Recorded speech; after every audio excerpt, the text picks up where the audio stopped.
Cheers, brother. Cheers. We're doing it. Nice, right on. Yeah, I feel like if you had a podcast writer, it would include Jameson. Yeah, I'm pretty simple. It's either wine or whiskey. Yeah, because you guys, I think the last time I spoke to you, you were buying a winery. Yeah. You know, I guess it's all pretty much coming public now. I was gonna. No, it's fine. Yeah. No, it's all good. Yeah, we going back a good handful of years, we bought a small winery in an undisclosed location. Let's just say that. And, I'll edit out where I said where it was. And yeah, it's just like a mellow little property that me and my wife wanted a simple sort of lifestyle and area to raise our kids in.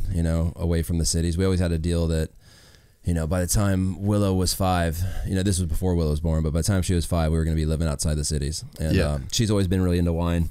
I like drinking wine. I like working. So anyways, long story short, we bought a small working vineyard and no winery, but just a working vineyard, and lived there for a while and have slowly been learning the trade. And yeah, then this fall, my wife's wine goes to market. Really? Yeah. Damn, that's pretty cool. Yeah, it's pretty rad. I didn't know if you guys were actually going to sell it or what the deal was, but I got the impression you just wanted it for the motocross potential that place could have. And plus, it's like fairly close to a track that you ride quite a lot, so... No, it was just kind of dumb luck. We ended up where we were, but really, I mean, my wife, she's always really had an interest in wine. I like to drink wine. Now that I've gotten farther down the road with her doing it, I enjoy the process of growing the grapes and working in the vineyard. I personally don't care so much for once it goes, comes out of the vineyard into the crush room. But it's fun. It's a great lifestyle. It's more of a passion project for my wife, and it's something that we can do together. And she kind of jokes about that. Hopefully, her sacrifices now will make our kids amazing winemakers. Yeah. Are the kids into the whole like farm lifestyle? My daughter loves it. Yeah. Absolutely. Because I guess Jameson's probably not old enough to. He's a little young. He's only 20 months old, but my daughter, she's 7, and she absolutely loves it. I got my shop where I do all my motorcycle projects at, and we got a little lake on our property, and she goes fishing and chases squirrels and helps mom make wine and comes down the shop with me. She got a little clubhouse down there and just lives a country lifestyle. Is she a bit of a tomboy? She's definitely a tomboy. That's sick. Yeah. She, I got her riding bicycles at 3, motorcycles at 3.5. She's been racing BMX and she was 3.5. She's actually, that's the one thing that we've been doing pretty consistently is, it's been a little tough on this tour, but actually we were hoping to maybe get out and ride some BMX these next couple of weeks since we're in warmer weather, but she loves racing BMX. It's all about it. That's crazy. Likes riding dirt bikes. I'm not pushing that one too heavy. Yeah. I just wanted her to be able to ride around the farm with me, but she loves racing. That's one of the things that I've always like really respected about you is that you were this crazy fucking motocross superstar with the bad boy image back in the day, and like you were a legit rock star, and then you marry a pop star that's maybe one of the most famous women in the world. Yeah. And you've kept all your same friends. Yeah. And you still build all your bikes. Like so many people get to the place that you've got to and just turn into these fucking weirdos and like ditch all the friends that they grew up with. And it's still like, I mean, even, like I kind of cruise through your Instagram before you come on, and it's like you and Twitch are still giving each other shit. Oh yeah. You and Big B are still giving each other shit. And it's like none of this has seemed to change Carey Hart, the dude. And I mean, even, like I said, the last time we hung out, we split a bottle of Jameson while a couch was burning in Glamis. Yeah. And it's like, this shit just never got to you, dude. How does that work? Well, I mean, the thing, I think a lot of people, maybe the confusing part to what you're saying is, me and Alicia, my wife now, Pink, singer, we've been together for 17 years. It's been a minute. So we grew up together. Yeah. So it's not like all of a sudden this just happened. I mean, honestly, I was probably more popular and definitely was making more money than her when we first started dating. Yeah, you know? And, and then as careers grow and each of us grow in our own aspect, nothing really changes. But that's also the same for her. Like, I think the type of person, that you perceive me to be and that I am, I wouldn't want to be in some weird, kooky, Hollywood-based relationship where, some people froth that shit, though, I could give a rat's ass about it. I grew up in Vegas. I've been around all that shit. Yeah. Look, I had a great time when I was younger and earlier in our relationships, doing red carpets, whatever. But, like I said, we grew up together, and dude, I'm I'm 43. I have no desire to do that shit. I mean, I support my wife doing it, but it seems like we even grew up she together. doesn't like doing that shit. She doesn't. Either, you know? No, she doesn't. She would much rather be at home on the couch with a bottle of wine and the kids, you know, fighting with each other. I mean, that's way more entertaining to both of us than stuffed in suits and dresses and going down the red carpet. I mean, it's a necessity. It's part of the machine, but it's not what we prefer. And like I said, we've grown up together to where, yeah, we did that stuff when we were younger, and it was a lot more exciting in your 20s than it is in your late 30s or 40s. But to your point, like, I'm also a really simple person, you know, like I still stress on money, you know, I'm still cheap as fuck, you know, like I don't like to spend money, you know, like I haven't, in that respect, and it probably drives my wife crazy, I haven't evolved. I still wear Dickie jeans and free clothes. So I'm still mentally the same person I was in my 20s, in my 40s. It's crazy, like the life that you lived, right? And it's so easy to see people right now, and you kind of like get like people would have a perception of you, like maybe there's people that come, or I guess come across you through the pink thing, but it's like the life that you had before is this exceptionally crazy life that it's like you invented a culture. Like there was a core group of you guys that created a culture that is still going now. Yeah. And it's like, what a time to be alive back in that era. And we had Travis on the podcast not long ago. And even Travis is like this megastar frothing on you doing the first backflip. Yeah. How long ago does that even feel like when you were doing that? Was that Gravity Games? That was Gravity Games. 90 2000 or 2001. Anyway, I was going to say it feels like a 99, you know, it's a lifetime ago. I mean, how long ago does that feel like? Oh, it feels like a lifetime ago, you know, and you kind of hit the nail on the head. Like, I'm glad I was around that period, not so much for, you know, starting or building a sport, but just how fun it was back then and how low pressure and just rage. Well, you were like writing the rules, man. Yeah, exactly. And we got away with shit that, thank God there's no social media around back in those days, you know. I mean, just like destroying hotel rooms and being wild and crazy, just young kids, you know, traveling the world riding motorcycles. Like it was the most insane time of my life from that standpoint. And just think about too, like, I mean, I'm one of the kids you influence, right? Like my life, I grew up in Cairns, which is middle of fucking nowhere, and we got Crusty Demons on VHS. Yep. And we literally played Crusty Demons on VHS until they stopped working. Yeah. And then we had to go to Wayne Leonard's Motorcycles, which was the only store in town that sold those VHSs. And we bought them, and then we did it again. Yeah. And it's like that millions of kids that was inspired, not even just that, like the musical taste, like listening to Motorhead and like all of these. You know, it's like you guys created something that still is going now. And it's like, even, I wonder, like, for myself, like I got into the filmmaking side of things.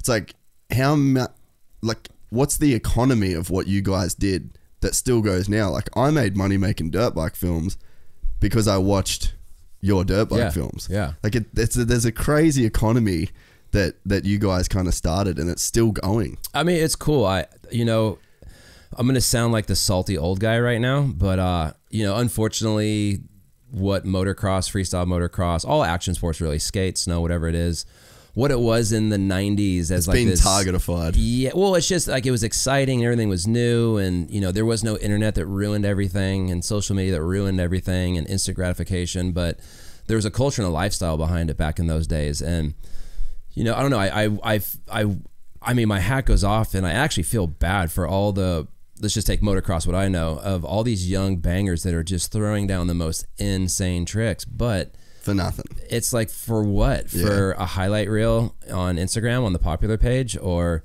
you know, for that little bit that you might catch on X Games. And it's like, and there's no story of telling their personality, or there's no image to them.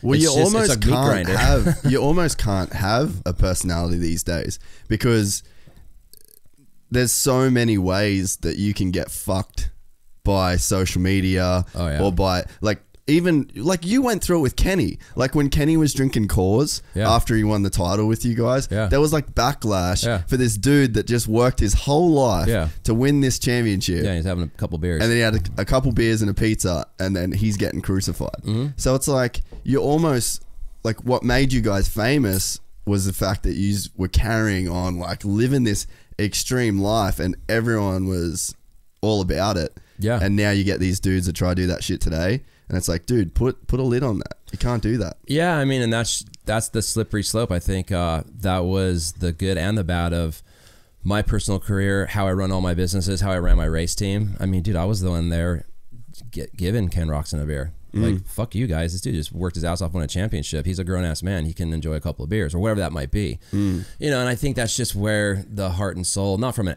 alcohol standpoint, but like the heart and soul has kind of been sucked out of action sports due to political correctness and social media and always being on your best behavior. And I really wish, and I'm going to kind of start beating up on Fox about this a little bit, but I think people are kind of looking for that resurgence of... I could be totally off, but me and my old standpoint, like I think it'd be awesome to go out and do a new terra firma and go spend 12 months filming. And yeah, cool. Like you don't have to get the double flips and the triple flips, but do the road trips with like all the iconic guys, you know, get Roxon and Carmichael out for a trip, and like maybe me and Twitch, and, you know, getting back to that roots of, because it wasn't the riding that had you guys stoked on Krusty. I mean, it was cool. It was rad crashing and big dune jumps or whatever, but it was the partying and the lifestyle. It was all of it. Yeah, being in a van and like, you know, being like feeling like you're in the passenger seat of, you know, going through Peru or going through Brazil or, you know, whatever that situation might be. It's getting back to the lifestyle of it. I mean, why do people sit here and listen to podcasts? They can't even see it, and if they do see it, it's just two guys sitting at a table, but they want to feel like they're involved with something. And I feel like that's a huge piece missing in, I mean, action sports in general, but specifically motocross. I mean, that's why Ken is such a fucking rock star, because you hear him in interviews. Fuck everybody. He don't care. As long as he's doing his work during the week and doing what he's supposed to do on the weekends and winning races and going after championships, fuck everybody. Dude, what a fucking kid he is. Like, did you enjoy the couple years working with him? Like, it'd be hard not to enjoy being around that guy. Yeah, well, that was the cool thing. Me and Ken were friends before we were work relationship, and you know, we were friends for quite a few years. We have the same management company, and you know, and when we got together, you know, I kind of gave him the speech. I said, okay, look, you know, here's our friendship. We're gonna set this over here, and then we're gonna work. And then when the clock ticks, we can go back to being friends, and we can pick up this glass. And you know, I mean, look, it's always tough. I think it's probably tougher for Ken because he saw a side of me that wasn't always fun Carey. It was business Carey. But I think he respected me, and I know he respected Carmichael, and he respected the whole program. And look, we had ups and downs like any program does, with, you know, whether Ken with Honda now or Eli Tomac with Cowie or anybody else. It's part of the machine.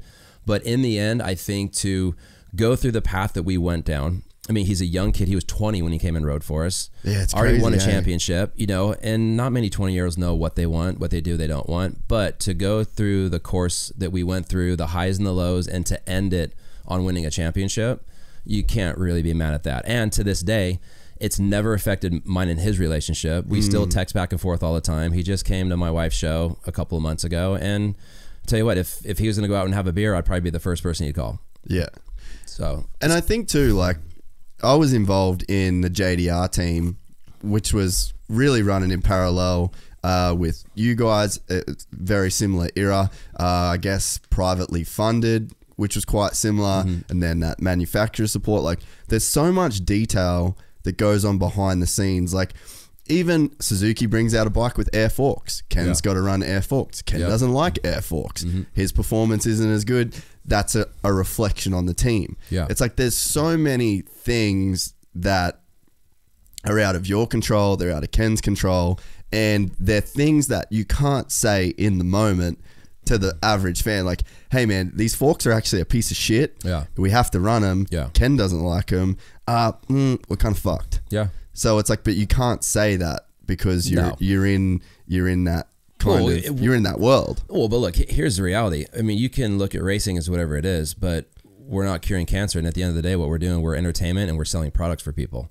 So same thing with NASCAR. I mean, you think, you know, some racer on the track's gonna say, you know, fucking McDonald's sucks and it gave me diarrhea. That's my fucking team sponsor. Like, it doesn't work that way, you know? So you know, there's a perception and then there's a reality behind closed doors, and it's just part of racing, part of competing. Dude, what you guys did, like the Hart and Huntington team that had fucking stripper poles in the pits. And then how many years removed was it until you won the 450 AMA Motocross Championship with Carey Hart and Ricky Carmichael, who are way more similar than people think. Yeah. But in terms of like the perceived, opposites. it was just like, doosh, everyone's minds got blown. But it's like, to take it from that black and white, like, were you on Cowie first? Was that the first? We started on Honda. Was it Honda? Okay. Went to Cowie, then to Suzuki.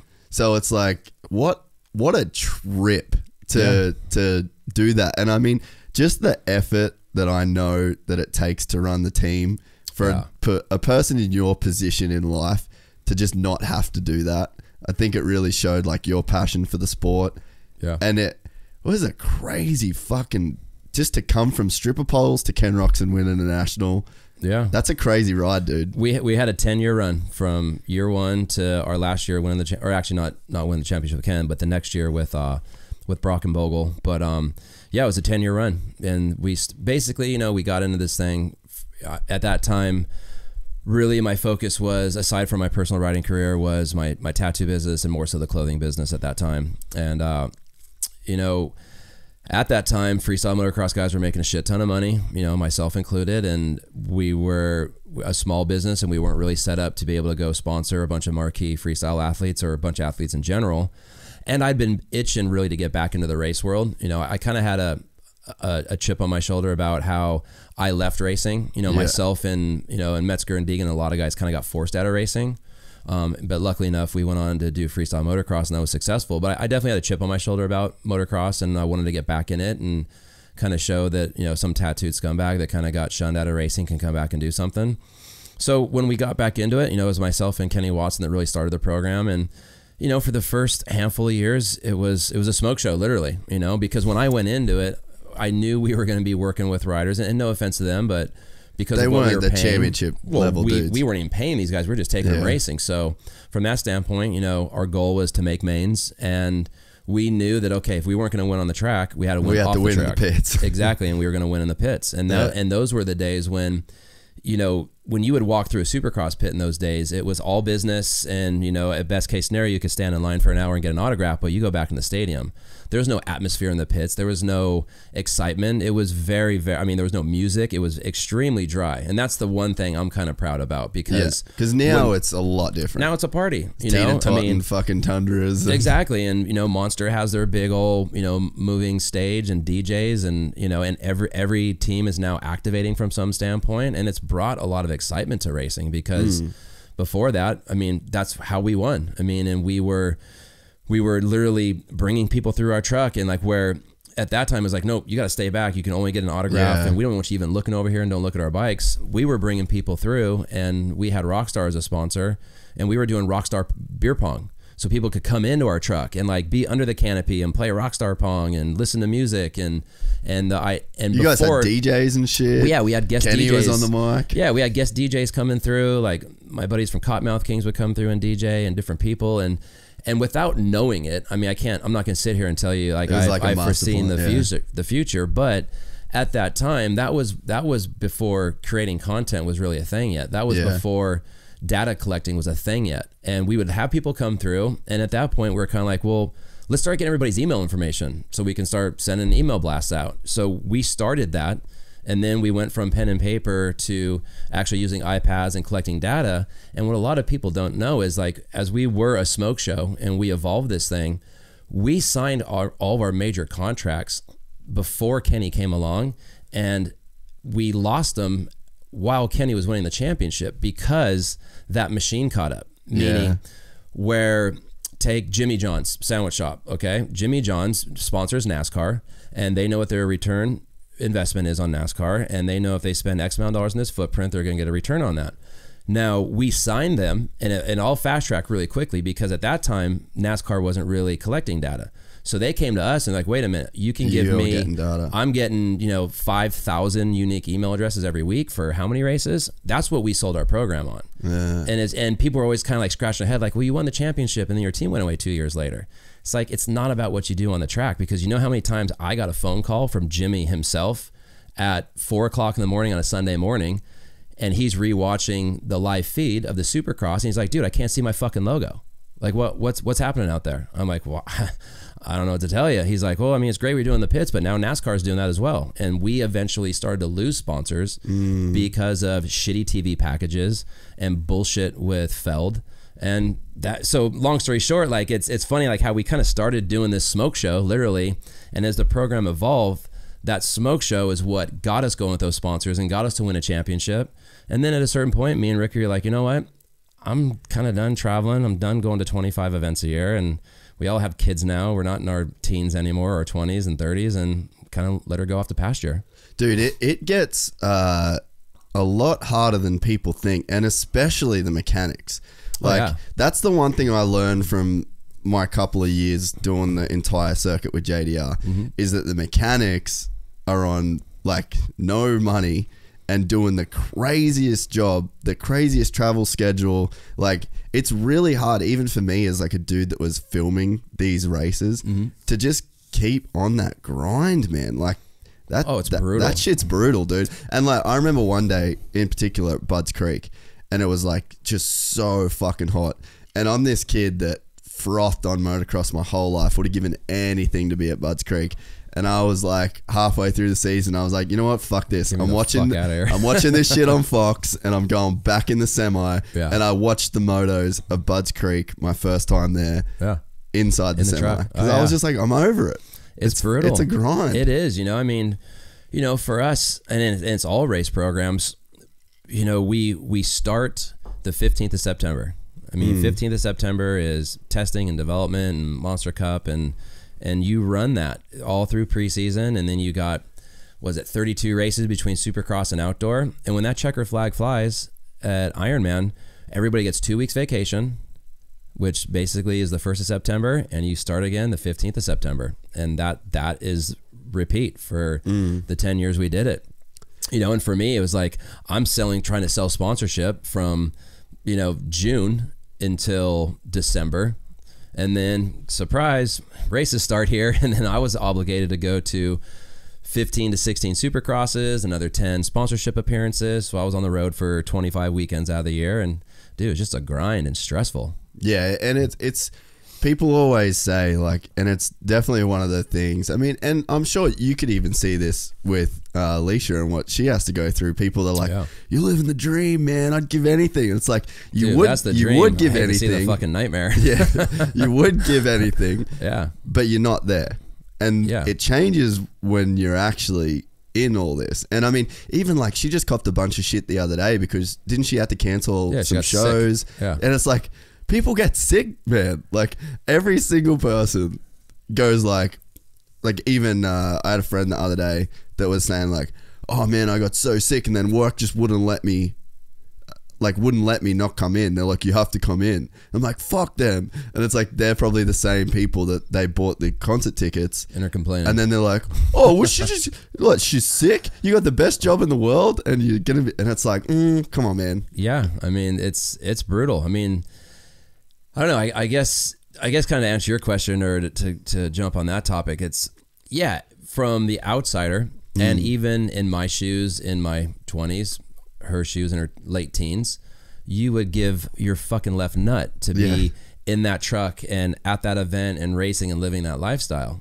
Understandably, fast forward 20 years, it's not quite as exciting. And not to say that it's not as exciting for her, but the perception, it's all rock and roll. Well, you know what? In your early 20s, when you can party all night, go on stage and then party all night, or contest and rage all night and sleep all day and repeat the next day, sure. But when you got 2 kids, you're in the, for her in her late 30s, does a gnarly fucking show, super physical show. She ain't up there lip syncing like the rest of them are. She's up there putting it down, singing. Well, she's doing circus away. Like it's you, and she'll do this run. She'll do 200 plus shows in 2 years. It's fucking crazy. And not including the 6 months that we were out doing promo, flying all over the world with the kids so that she could go do radio spots and TV spots. I mean, it's a 3-year cycle from start to finish. It's gnarly. Yeah. And it's, the thing is too, and I think that this just comes with life in general, right? Is like, if you're this talented person, you're at so far on the extreme end of talent, then that equal measure, there's darkness that's there. So for whatever light you've got, for whatever the highest high is, there's an equally low. Oh yeah. So it's always this trade-off. And if you live your life in this middle where you don't have like these crazy highs, you're not going to have these crazy lows. Yeah. But the further you start creeping your spectrum of, you know, getting to where you're in a stadium performing for 150,000 people, then the equal is true on the low end of the equation. Totally. And the pressure that it would take to kind of keep that up, and all of the things that then come with that. Yeah. And I just think that the people that can make those calls that say like, fuck, you living the dream, man, it's their highs and their lows. They just don't have the same perspective as what people have when they're actually living it. Oh, for sure. And it's all about what you want to put into it. You know, I mean, for myself with my career, as well as my wife, it's always been a business first. Like, I trained, I worked hard at it. I didn't get too consumed in the lifestyle, which I'm sure, you know, a lot of athletes do. And it was a machine, and I treat it as a business, just like my wife does.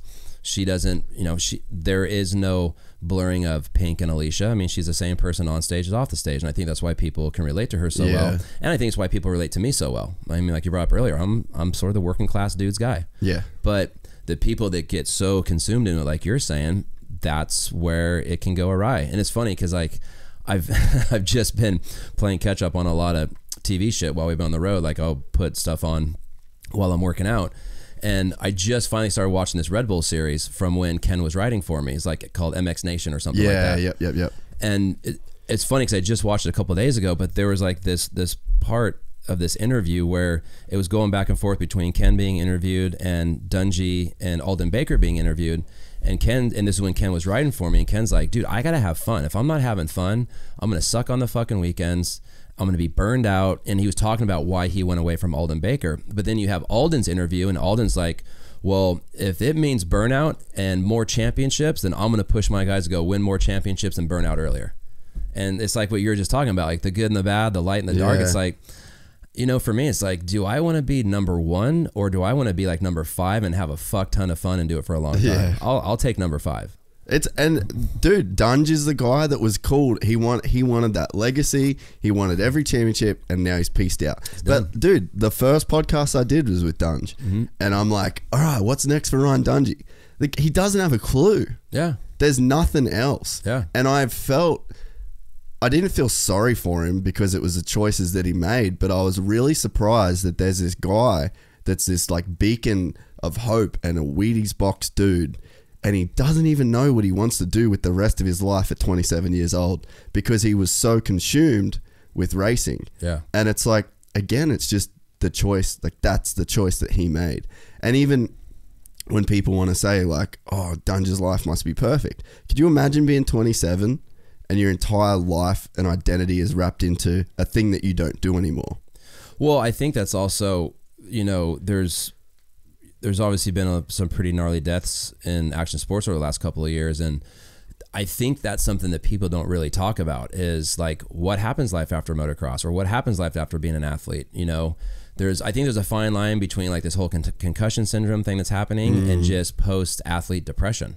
I mean, there's guys committing suicide left and right because it could be concussion syndrome, or it could be, dude, I no longer have an identity. I'm 32 and I'm washed up and I got to go find a job and I don't want to live this life anymore. You know, and I know that's a very extreme situation. It's real, dude. It's real. But I'll tell you what, a guy like Ken, if tomorrow he won his last championship, he's like, Gucci, I'm done, baby. He's gonna be like, all right, I'm gonna go fucking wakeboarding today, and then I'm gonna go party with my buddies, and then I'm gonna go to Germany, and like that kid knows how to go have a good time. Yeah, because I feel like he's balanced pleasure and fun times with competitive serious life, and I think he's gonna be one of those dudes that enjoys it more. I mean, I'll tell you what, I'm stoked to see Villapoto right now, because I don't really know time. Villa that well. I mean, I know him just from the races, but now seeing him post motocross career, like, dude, doing beer bongs after win the 125 race, I was like, fuck, dude, why didn't you do that in your career? Like, that would have been so punk rock, you know? I mean, like talk about like, I mean, like, he's getting sleeve now, you know, beer bongs on the podium, and I know it's a different lifestyle and a different time, but you know, I'm glad he's finding himself, because that's the thing that makes me most nervous about people. Yeah, well, you look at, like, I mean, I went through it. Did you? Because, yeah, I mean, 100%, you know, like, for me, you know, luckily enough, you know, not to go like down a big old long dark story, but you know, I had time, bro. Yeah, I mean, well, you know, what was considered, which I thought was going to be a career-ending injury, I got hurt really bad on Tony Hawk's tour back in 03. And just through dumb luck, I had started to go down the path of opening this tattoo shop, which was just going to be a little passion project. So, anyways, you know, you guys kind of know the history on that. I did that, but there has been times in my life, even most recently, you know, like with what I'm doing in V-Twin right now. There's times where it's like, oh, fuck, like, this is my identity. Like, I've been riding motorcycles since I was 4. I've been professional since I was 17. So I've been professional for 25 years. And what am I away from a dirt bike? You know, like, when people say, what do you do for a living? How do I answer them? You know, what, you know, and that's a pretty intense piece that, you know, and, you know, getting back to the Dungy thing and all that's like, fuck, I mean, I hope he has a good, you know, infrastructure around him to where, you know, he can go transition and go and do some really fun, positive things, and not go to the dark side and be like, well, fuck, what do I do now? I'm 27 years old. I got a boatload of money and I don't know what to do to make myself happy. Yeah, it's definitely, it's got to be a super hard place. And I guess everyone has to go through that at some point in their life, right? Yeah. But most people do it in a way more organic way, if that makes sense, like without a lot of money, without cameras, without people knowing who you are. So I feel like it's something that we all have to go through. I mean, dude, even like, I remember being in the States when I was there, and I was like 23, 24. I mean, it would have been around the time we last hung out, and it's like, I don't really know who the fuck I was. Yeah. You know, and it's like, I feel like I'm kind of just figuring it out now. I just turned 30, but it's like, at the same time, like, I didn't have people looking at me. I didn't have any of that. And it's like, I guess now it's a little bit like that with the podcast, but on like a micro sort of scale. Yeah. But I feel like I started doing this for the right reason, but I kind of know who I am now. But I mean, I was just a lost kid. We all do it. Oh, yeah. But the thing is, with a guy like Dunge or Ken, it's like they almost don't have to find out who they are with themselves. It's because they kind of get told who they are by motocross media, by how many championships they win, by the contracts that they get, by the people that are around them, like the yes men. Yeah. They're like, fuck yeah, you're Ryan Dungey. Oh, you're going to kill it, man. Yeah, Ken Roxon's so shit. He's just out partying. You're the man. Yeah. So it's like, you kind of, these dudes get told who they are. Yeah. Yeah, it's a weird thing. Like, I have a buddy of mine who's a professional BMX dirt jumper, and you know, he's my age, he's 40, and I feel like we're just really, I mean, yeah, you can go back to McGrath or Carmichael. Actually, not even Carmichael because he's so young, but you can go back to McGrath or whatever. But prior to like the 40-somethings, like my age right now, or even, you know, getting into like the older moto guys, like, you're really just now starting to scratch the surface and getting into guys that have been, you know, let's take motocross, for instance. Prior to the Jeremy McGrath era, no one made enough money to retire from motocross. Yeah. It was just like, if you're Bob Hanna or Ricky Johnson, it's like, cool, or Jeff Ward, like, yeah. Cool, you know, I just won a bunch of championships, and now I'm going to segue into car racing, or I'm going to go do something that's going to make me money to keep going, because you don't have enough money to retire on. Yeah. And now I feel like you're really starting to see this first generation of, okay, I got a ton of money, to your point, I got a ton of money, and I just totally, everything that I am is a dirt bike rider or a professional skateboarder or a BMX rider, and now my life's over, and I've been seen through social media and .coms. There's been an oversaturation of myself. Now what do I do? You know, and I think it's just kind of a funny place, because most of these kids, and I say kids because Dungey's a kid and Ken's a kid, it's like, I wonder if they really think about like post motocross. Like, you live so much in the moment. Like, you don't even think about the championship that's going to wrap up in the next 6-8 weeks. Like, what is your thought process when you hit 35? You know, and it's kind of an interesting thing, and we're going to see that play out really kind of moving forward, you know, and whether that's BMX or snow or moto or freestyle, you know, I mean, I think a lot of guys and myself included, like I can go back in my head, you know, for me, my most exciting time in my career was the late 90s and early 2000s, because I was going somewhere, I was building something. I hadn't quite been there yet.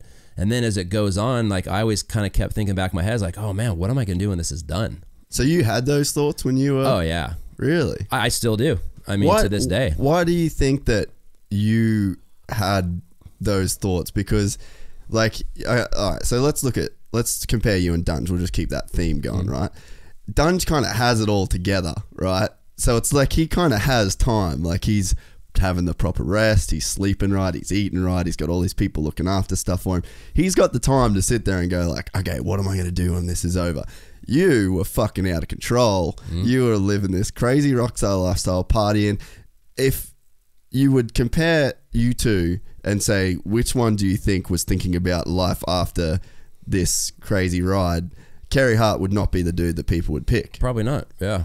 Why do you think you were actually thinking about that stuff? I mean, I grew up pretty broke. I mean, you know, I didn't go without, but you know, my old man was a construction worker. It was just me and him, and he always taught me. So your mom wasn't around? No, No, I didn't know that. Yeah, my mom split when I was like 2. Like I still talk to her, but you know, I stayed with my dad, and you know, I was always with my old man, and you know, he was a hardworking construction worker, barely got by, and I mean, there was times where we either had hot water or I had the parts to go race that weekend. You know, so, but my point is that you know, he was always, you know, really strict on me as far as grades and like keeping a even head on my shoulders. And I always kind of looked at it as like, look, I'm not, you know, at the time I was a racer before freestyle motocross. I'm not a prodigy. I'm a fast Vegas kid. I'm a mid-pack racer at best. You know, I made some mains, you know, had a good time, but I always knew like, look, I'm never going to be Jeremy McGrath and making millions of dollars a year and going to retire off of this. I'm going to do this as long as I can. You know, that's why I was really good in school, and I was going to go be an accountant, and I always had a plan B. But then when freestyle motocross popped, and I mean, literally overnight, we all started making some good money. There was a thing where it's like, yeah, I want to do this forever, and I want to ride this out, but I'd have to be a fucking idiot to think this is going to last forever. Yeah. I mean, you couldn't have seen what was going to happen. No idea. And once again, as fast as it got successful, it could have nose dropped 2 years later. It could have been a flash in the pan. A bubble, yeah. It totally could have been, and sort of it was a bubble in a way. Yeah, I mean, luckily it lasted quite a while for a handful of us, but and you know, compared to what guys are doing now versus what we were, it's a totally different world. But yeah, I was always, like, even though I could enjoy myself in the moment, and like I said, I do this today. I can enjoy myself in the moment, but I am always thinking, okay, what's the next thing? What's the next play? What's my next move? Because, you know, me growing up, I mean, like I said, I didn't live on the streets, but we were broke. I mean, I had a roof over my head, but I saw how hard my dad worked and what sacrifices I had to give for certain things. And I don't ever want to go back to that again, especially being frivolous and staying in Four Seasons and doing tours and shit. all. Yeah, you know, like doing crazy freestyle motocross tours and, you know, open bottle, you know, nightclubs, blah, blah, blah, to go from that to swinging a shovel for a living. Like, I don't want to do that. Yeah. So I was always really looking forward to the next play and probably put a lot of pressure and stress on myself, but it kind of made me the person who I am. And that's why I was always going after, you know, whether it's my tattoo shops, my nightclubs, my race teams, you know, my businesses, like I was really driven. Yeah. When we had Trav on, he said that he didn't really realize in the moment that Deegan was cultivating this whole thing and he was creating this rivalry, and it was like, Trav just thought Deegan was just a dick that wanted to fuck with him. Mm-hmm. But really, Deegan was a super smart dude that was cultivating this image and knew that he could play against Travis and make it the all-American kid next door versus the punk rock tattooed freak show. Yeah, totally. So, but I guess it's like, because Travis isn't a dumb dude, but like Deegan was such a good actor that he actually had Travis fooled to where all Trav had to do was be himself, and Deegan's plan would work out fine, and they'd both make millions and millions of dollars. How much of it, because you're a super smart guy, and I think a lot of people, especially back then, would have been like, here's this crazy fucking dude that's just going around all the tattoos and backflips, and he's got spikes on his fucking armor. And how much were you playing that same game that Deegan was? I wasn't. I was not playing any games. That's also why I didn't get lumped into all that bullshit. You know, I mean, Deegan is a smart guy, but if you go shake that tree, you're going to find a lot of pissed off people over in that camp, you know, and that's none of my business or anything to talk about. But I stayed in my own lane. You know, I had a plan, and so you did have a plan. I mean, my plan was as much like of what I tried to do in motocross. I treated it as a business. I mean, I wanted to have a lot of fun. Don't get me wrong, and I wanted to go party with all the boys, but I tried to make it a business from a standpoint of leading up to when freestyle popped in '98. I was living in my van racing supercross and outdoors for the prior 5 years before that. No mechanic. I had $100 a week and a calling card. Okay. Like, I didn't want to go back to living in my van. Great times. I had an amazing time doing it, and I wouldn't trade it for nothing, but I felt like I did have a plan, and my plan was to bust my ass and ride and try to be innovative and be my own person. Because at that time, it's like, dude, I don't want to be lumped in with a bunch of other dudes. I mean, I think Mike Metzger did a really good job for a long time being his own self. Yeah. Travis was being his own self. You know, Deegan and Larry had their thing going on. I was just going to kind of stay in my lane and do my thing. And I was going to work really closely and good with my sponsors. And luckily enough, I got hooked up with Steve Asifin, who's the same manager that Pastrana has.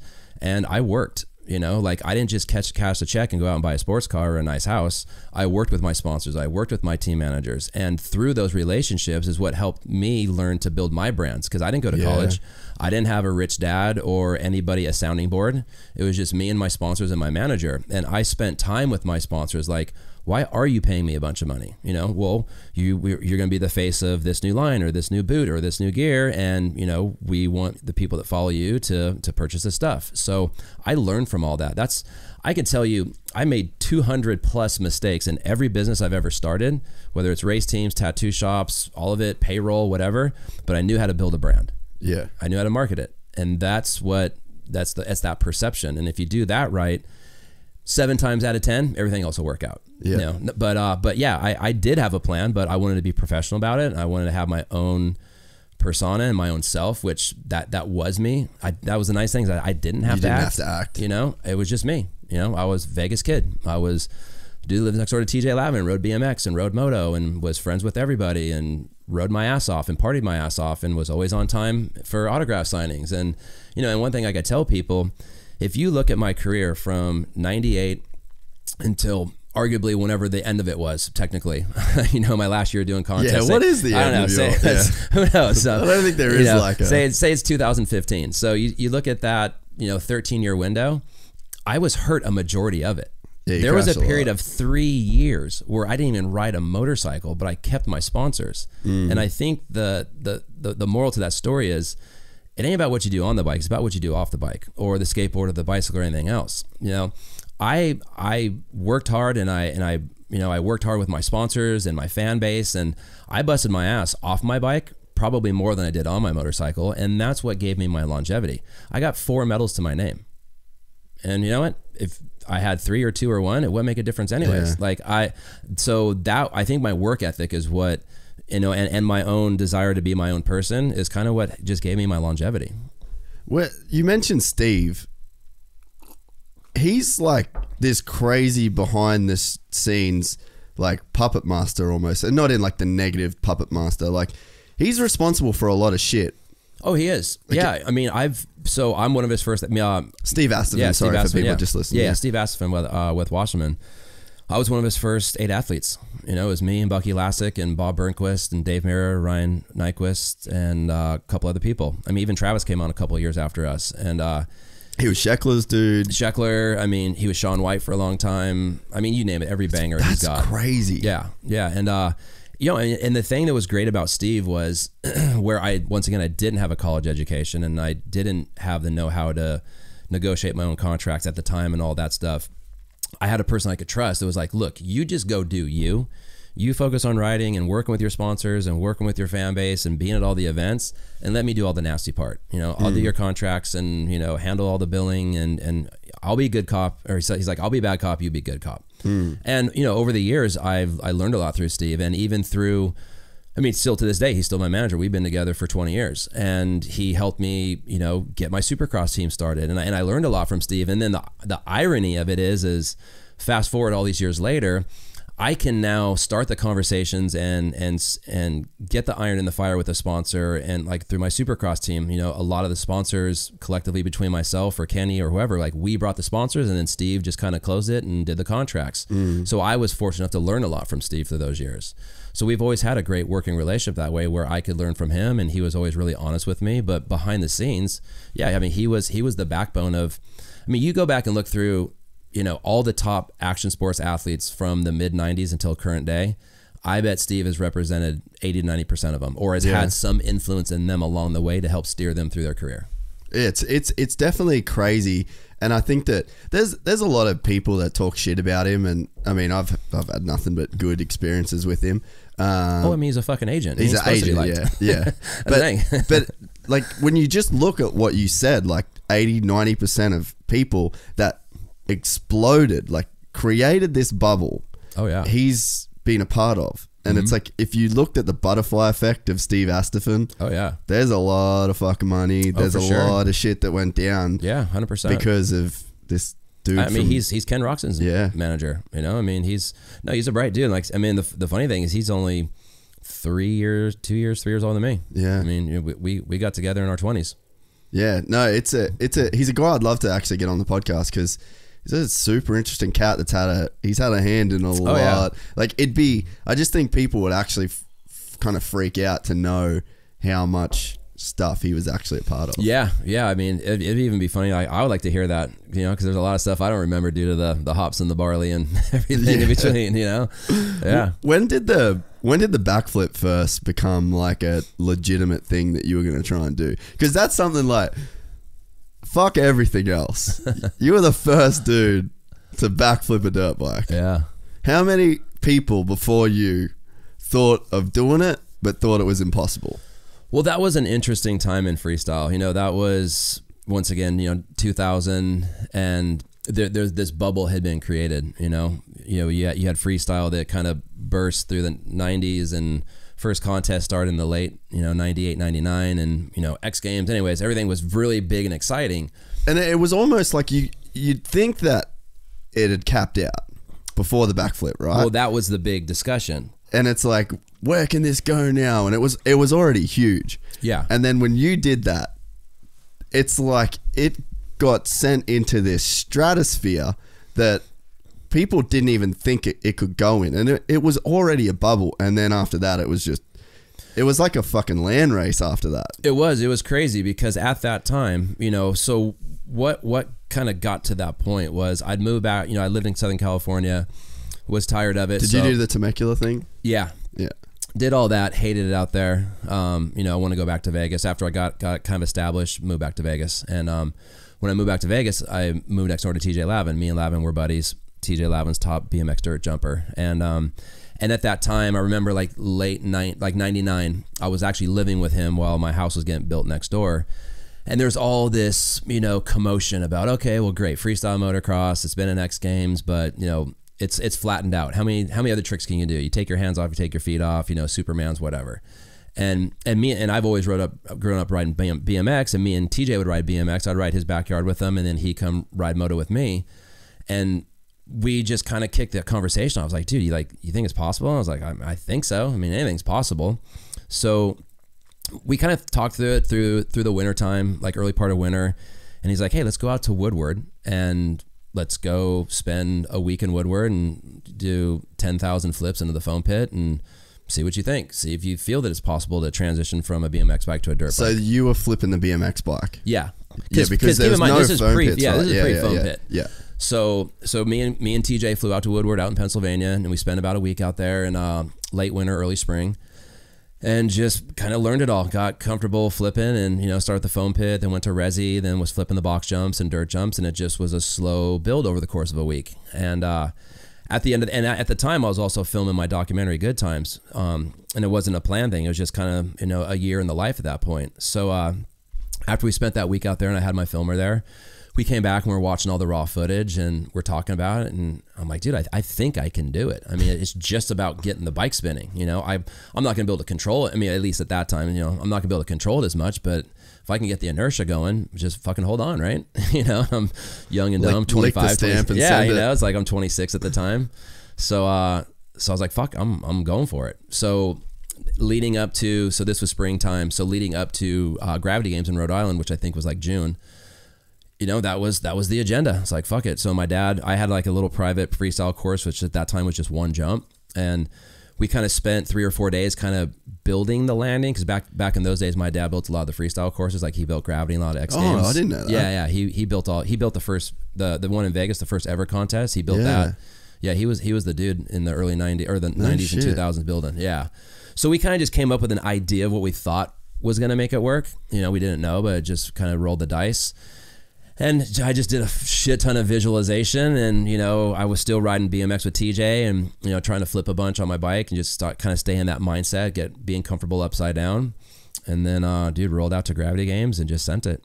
That was the, what is it, the 4-minute mile that you guys, that's the American thing, like 4-minute mile, 3-minute mile, is it? Yeah, something like that. That was the moment. Yeah. That was the light bulb moment where it was like a fucking hole had burst in the space-time continuum of what was possible. Yeah. And then from there, just the floodgates opened. Yeah. And it's like, yeah, man, like regardless of anything that, you know, you went on to do so much more in terms of contribution to the industry. But it's like, you strip all the other shit, you were the first dude to do a backflip. Oh, it was cool. You know, it was an amazing time in my life, as well as one of the most torturous times in my life. But it was rad. You know, I mean, to just be from that first one happening, and then 2 weeks later being on Jay Leno and The Tonight Show and on every news station worldwide, it was insane. I mean, and not only just for me personally, but the attention that it brought the sport. Yeah. And action sports in general, but like it was complete chaos. I remember I came over here and so not knowing, I compression fractured my back when I did that flip, and then about 4 months later I came here to Australia back when they were doing the Extreme Games, I think in Melbourne. And it was just a complete fucking frenzy. Yeah. It was summertime down here because we were going into our winter time, and it was just a frenzy down here. And I used to just ride in t-shirts. I used to compete in t-shirts back then. I had to write with a Sharpie on my back of my t-shirt, no backflips today, because it was like, you here to flip? And I'm like, no, dude. No. And honestly, and for me at that time, it wasn't like, oh, this is going to be like a trick in the stable. It was like, I just want to do this and put it to rest. Like, I don't want to have to keep doing this. Like, especially the path I went down with having to then eject 6 months later. And then like just the course that I rode trying to kind of get this thing figured out and done. Like I was like, no, I don't want to do this all the time. This was just like a one-trick pony shot. You know, yeah. It's about quality, not quantity. Yeah. But you guys, like, you've spent a lot of time in Oz. Is this sort of like a second home for you guys? Like, is this where you come more than anywhere else? I would say consistently, yeah. I mean, for me, through my motocross career, it was huge for us. Krusty's was massive here. Krusty's was massive for us here. You know, I did quite a few of those tours, but even after I quit doing Krusty Tour, I would still come over quite a bit and do different stuff, and working with Fox and different companies, and then it's always been a strong market for my wife. So yeah, I mean, through my career, and then more so now with her career over the last probably 6 or 7 years, you know, it's kind of slowed down for me coming over here. It's almost like a second home. I just wish we could come here in the summer. I mean, we're just always chasing winter when we come here. Why is that? Is it just how the schedules work out? One thing I've learned through her job is that people don't want to go inside in the summertime. You know, they want to go to outdoor music festivals or outdoor stuff. So she has to chase winter to go get people to go into arenas. Yeah. So like America, she does wintertime. As soon as she's done with the US tour, we come here to Australia, do their wintertime, or your wintertime. And then typically, not this time, but typically as we're wrapping up, we usually head to Europe, because September is kind of the start of European winter, and then we'll run through Europe. So she kind of chases winter.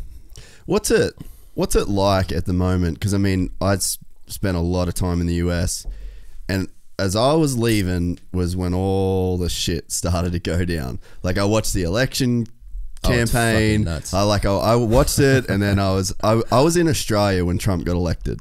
But I mean, I remember, and I've said it on here before, the day that Trump officially ran, I knew he was going to win. I wish I put money down on it. Yeah. I didn't, but the shitstorm that's followed, and it's like, if you follow any political kind of stuff at all, which I know you do, it's a fucking bizarre time to be an American. It is. And it's a bizarre time to live in America. And being an American traveling abroad. And that's what I was going to say. Like right now you're in the Gold Coast, which is as fucking laid back as life gets. You walk down the beach, you cruising. Even in winter, the weather's not that bad. You can still surf. Yeah, it rules. You know, it's a good spot, but there's no turmoil here. There's no, like we got a little bit of stuff, but I feel like it's your average political ecosystem where you need opposition. Yeah. So you're always going to have that. But I feel like what's going on in the US is some fucking next level shit. It's bananas, you know, and, you know, I want to start by saying it doesn't matter because I'm here in Australia. I would say whatever I'm about to say over the course of the next period of time, I would say the same thing in America.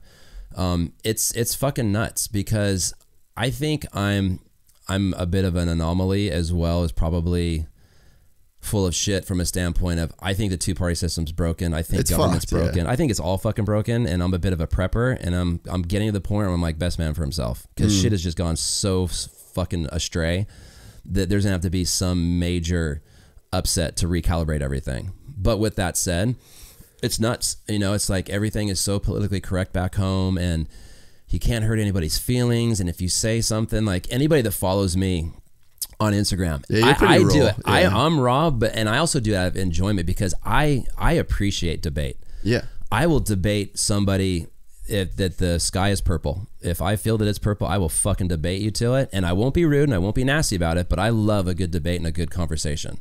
And I think that there's a piece of that has gone so far away that it's so much about being, loyal to your party, or I'm a Republican, or you're a snowflake, or you're, you know, like, it's like, no, fuck that. You know, like I get in conversations with people about the election in America. It's like, oh, well, you know, the thing I always get is like, oh, you hate Trump so much. I bet you're just heartbroken that Hillary wasn't elected. I said, no, she was fucked as well. Yeah. I said, the sad part is those are the only two monkeys that we had to choose from. Yeah. You know, like it's a broken system, and it's nuts back home. It's absolutely nuts. And it's like watching that movie, you know, it's an old movie, but it's called Idiocracy. Like it is reliving Idiocracy. It's like, it's out of control, the shit that's happening and the shit that people are getting away with. And it's just absolutely nuts. I'm just stockpiling ammo and, we grow our own fruits and vegetables, and we got a pond full of fish, and I'm preparing for the apocalypse. So it's like it's getting to the point where it has to be a concern for people, right? Because it's like, but then there's part of me that's like, man, like how bad can it really get? Like, are they gonna let it get that bad? But then it's like, fuck, like it's weird right now. Like, and especially if you look at the way that like YouTube's pulling people offline, Facebook's pulling people offline. Like you know Alex Jones, obviously. Have you heard of Alex Jones? He's the crazy dude that has that InfoWars channel, where he said like he started off saying some pretty good shit, but he's like a conspiracy guy. Is he the one that said the Sandy Hook thing? Sandy. So that's him. So YouTube's pulled him, not just demonetized, like pulled him. Facebook pulled him. iTunes pulled his podcast completely offline. So like he doesn't have a platform. He's been totally deplatformed, which goes against the First Amendment. Yeah, exactly. Which is freedom of speech. Yeah. So it's like that's now a thing that you guys are dealing with. And then there's all this crazy shit of like, oh, that's hate speech, and then there's you can't, like, all of the gender pronouns and trying to like compel speech as opposed to respect freedom of speech. Like, it's getting into a super weird place, and it's worrying now, I guess, because there's policy being made around it. Yeah. Which is, it's like, you can be a prepper or you can be a conspiracy theorist all you want, but it's like when you start making policies that pull people in effect away, and that is amendment sort of, you know, you stripping people of rights. It's like, is it the beginning of the end? Oh, it's bananas. I mean, and I'm going to sound like a dinosaur, but I personally think, and it's not that it's ever going to change anything or it's going to have any influence, but the issue is the internet and social media. I mean, you look at politics wasn't any better in the 40s, 50s, 60s. It was just as fucking bananas. I mean, and thought processes and dropping bombs on countries. I mean, nothing has changed, but you have this influx of information. And not only do you have information, most of it's wrong. And on top of it, everybody is allowed to give their opinion on that information. Yeah. There's no more tune in to Channel 5 News at 6 p.m. And that's where you get your 2 hours of information each day.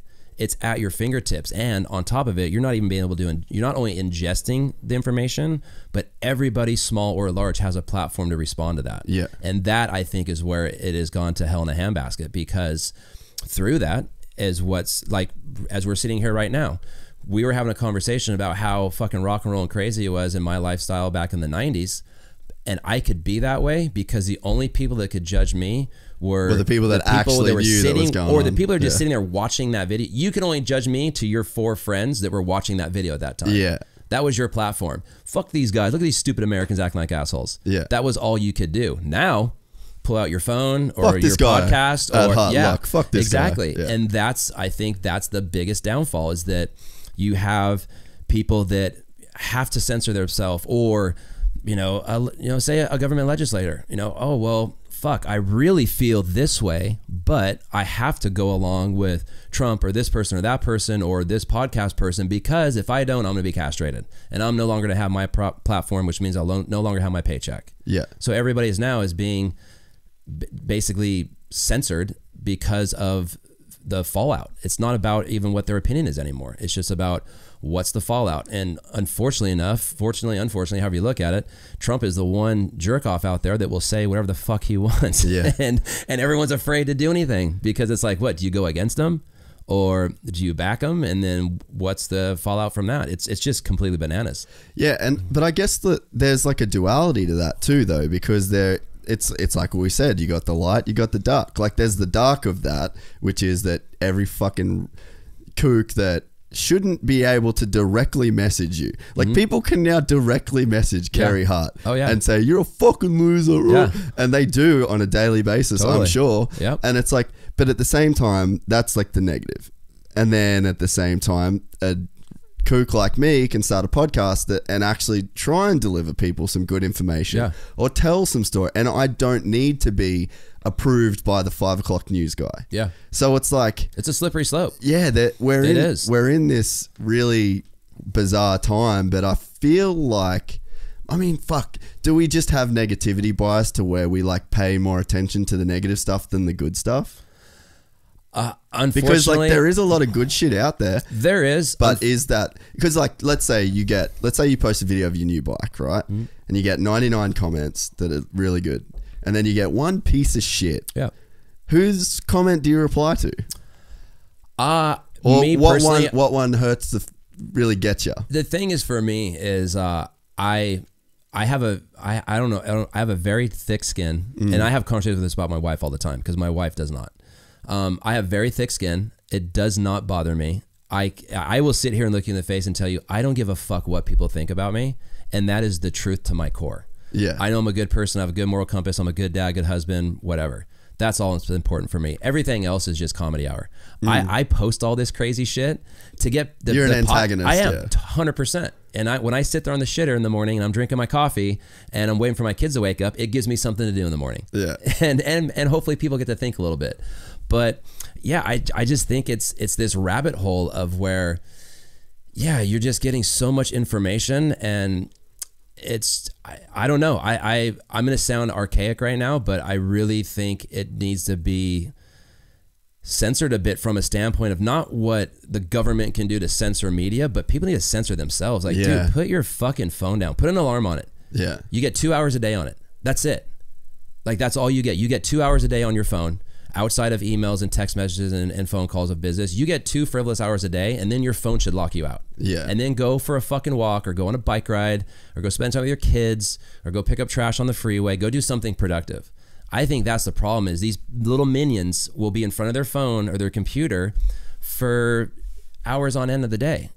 And then it's just the fucking machine's off and running. I mean, I think, like I said, I sound archaic, but I think the internet and social media, more so social media, is what has ruined everything, because everybody has a voice. I mean, I just watched I think it was the CEO of Twitter go on and say, yeah, it's fucked up. Yeah. You know, like, yeah, we kind of suck, you know, well, but it's the machine. It's that unintended consequences of stuff, right? It's like, the Industrial Revolution. You're like, Yeah. oh shit, look at all got this stuff. Great idea. Yeah, look at all this stuff we can make. They're gonna turn it into a bomb, but that's what it was for. Yeah, exactly. Yeah, I watched the guy on Twitter. He's talking about it. He's like, yeah, we put followers on there not as a purpose. We put it on there just because we could figure out people might be interested in who's following them. Yeah. Now that's only people care about it with fucking social media is their followers. He's like, one piece that we had to add that we thought we would just do just cause, that is the one driving force behind this entire app. And you know that from owning a team. Like, how many course. followers have you got? Exactly. Carey Hart, how many followers have you got? That's we what I was getting back to earlier. Yeah. I know. I mean, honestly,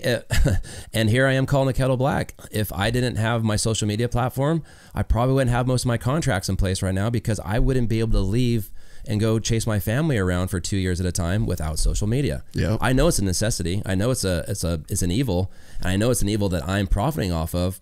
But back to the moral compass of it all, I think that's the biggest problem. And I think it's the biggest problem is people forgot to go how to live their own lives. They live lives through social media and perception through social media.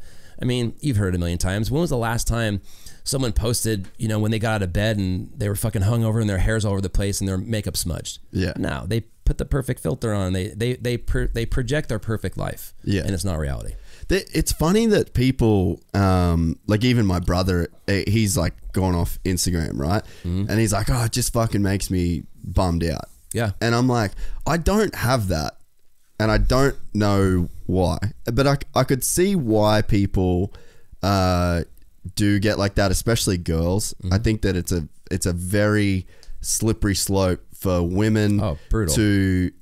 I think that's one thing that I always really respect with Alicia is that she's very pro like be yourself, respect you, like love your own body, love other people. Because if you're a girl, like we get told or girls get told what beautiful is, what beautiful should look like, and you're right that it's always this makeup. It's like this pressure that women must feel to then go out into the world and look like the way that everyone is posting, but we know that's not real life. And I mean, I'm sure you wake up, you give her a kiss in the morning and her breast smells like shit. Exactly. But it's like every other person you know what I mean? Planet. Yeah. Exactly. But it's like, that's not the message that we get. That's not the popular message. No. So it's like, I can see where people would have that. But for me, it's like, I feel like I use social media just to kind of fire me up.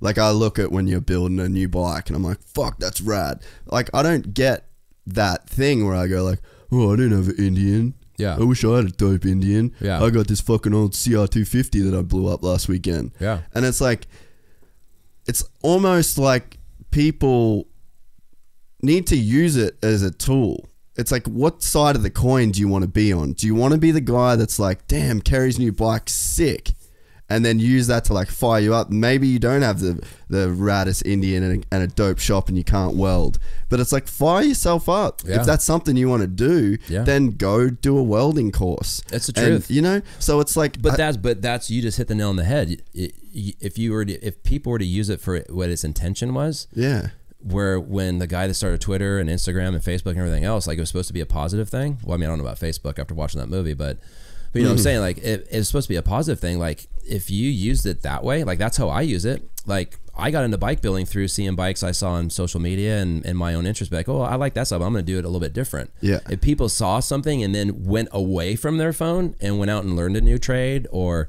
went out and bought a dirt bike and learned how to ride, or whatever it may be, take a singing class or learn how to play an instrument and leave your phone over here for a while and go experience life, then it was being used for what its purpose was. But it has become such a rabbit hole, and well, I wouldn't say especially for women. I mean, same for guys in different respects. But yeah, for women, it's got to be brutal. You're held to this unrealistic bullshit, and then they slap filters, and then you see all this Kardashian bullshit happening, and all the rest of it. I think to answer your question, how your brother is, I think 80% of the world needs to go your brother's path and just clip it, and the 20% because there's just nothing positive that comes out of it. Yeah. And I can sit here and tell you right now, I enjoy social media and I try to use it for 95% positive. That's why I post a lot of stuff with my kids and riding and all the good stuff. I rarely ever go on there minging and whining about anything. But I will tell you that when it's no longer a necessity for my career, I will be off of it. I'm going to go back to a flip phone. I'll have a PO box.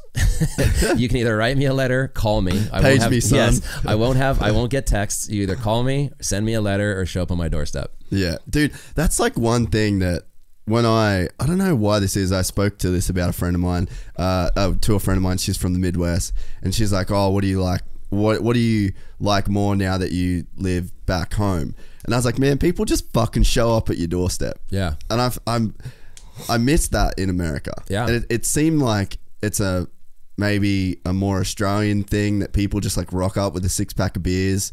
And no, it used to be. Where I live, it still happens. Yeah. I miss that over there. Yeah. It's going away. No, over there now, it's people stay connected through group text. Yeah. It's bananas. It's crazy to me. I definitely... I miss that that element of, and I think it's maybe because we grew up in a small town as well. It's probably the same for you, but yeah, like people just show up to your house. Everything feels like contrived now to where it's like, oh, meet at Nobu at 9 and we'll have pre-drinks. And then it seems like almost like everything's for the gram now. It is, even just the simplest like kind of basic interactions. It is. It drives me crazy, and maybe I'm the asshole for even saying this, but I've been to 99% of my wife's shows over the last year and a half that she's been on tour, and it's like, dude, put your fucking phone down and enjoy the fucking show. Yeah. Are you gonna actually sit back and watch that? Now look, we've all been guilty. Snap a picture. I posted one last night, a little video before my wife's show started. I get it, but dude, be in the fucking moment. Yeah. Enjoy that ticket that you just paid for and that $20 beer, and watch the fucking show and park your phone. Yeah, it seems like, well, I mean, that's everything. It's what I'm saying. It's not just, I mean, that is like everything. That's sporting events. It's everything in life. But it's nuts. Like people on the beach right now. We're staying on the beach in the Gold Coast, and most people are walking on the beach with their phone fucking filming them rather than staring at this beautiful fucking ocean. It's like it's a form of currency now. Mm-hmm. Like the likes that you get and the followers that you have, there's a legitimate currency in that, man. Yeah. And it's endorphins. People get a lot of likes on something and they feel good, and it's a false sense of reality, and it's a false sense of I'm doing something good, and they feel, completed for the day. But it's bogus. It's not real. Yeah, we're definitely living in a weird time with that. But I guess you have to keep into perspective that it's a new thing. Yeah. Like we're living through I feel like everything has a way of writing itself, right? Mm-hmm. So it's like you posted a thing about religion the other day. Mm-hmm. So I personally think I'm not religious at all. Mm. I hate religion. Yeah. I respect people's belief in something. 100%. But I think the organized religion side of it. Yep. But at the same time, I think that when organized religion was at its height around, well, basically when they were created, that pushed us to where we are now. Yeah. I think that we needed organized cause religion. And effect for everything. Yeah. But now it seems like the cycle's coming back around. More than ever, people are saying that they're not religious.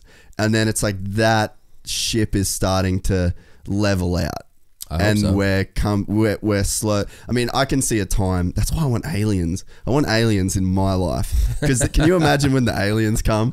It's like, what the fuck are you guys doing down here? You get a Muslim dude, and you get a Christian dude, and then you get a Jew, and they're all like, fuck everything. Yeah. All of this shit. It's all bogus. All of it. What do we do now? So I wish we could do that. But I feel like there will be a point where it's like something will happen. Science will prove something to where... because it's like right now, you could say to someone like, your religion is bullshit. But that would, at this point right now, 2018, fucking August, whatever, and you can't actually say that with 100% fact. No. Just like they can't with 100% fact say to us that we're wrong. But I think there will be a time when that can be proven to 100%. Yeah. But then you're going to get retards that think the word's flat. Yeah. So it's like, I feel like there's 100% evidence of that. But I feel like with all this, like the social media, it's like we're going through, it's like the early religion stage, and then it'll slowly start to kind of level out. I hope so, because if you think about it, think about this timeline that'll kind of fuck you up. The internet's only been around for less than 20 years. Yeah. And social media's only been around for 11, dude, 12? when I started filming we didn't have Instagram. Yeah. And we barely had Facebook, to where like I was telling companies that I'm like, no, you got to start making videos for Facebook. This is going to be the next big thing. I'm 30. Yeah. And I was ahead of this trend. So it's like, that's not a long time. Yeah. And my point is, think how fucked up things are in that short amount of time. I hope it's at a swing, because in another 20 years, if it's on this same fucking course, it's going to be detrimental. Yeah. It's funny. I had a guy on the podcast. He's a Aboriginal elder, right? And so there's all this new evidence that's coming out that's saying that Australian Aboriginals are some of the oldest living humans on the planet. Uh-huh. And isn't it funny how you're growing your own vegetables, you've got your own fish in your pond, you're starting to go back to that. Oh yeah. You've got a tribe. Yeah, like totally. You've got a little tribe that for you're sure. trying to be sustainable.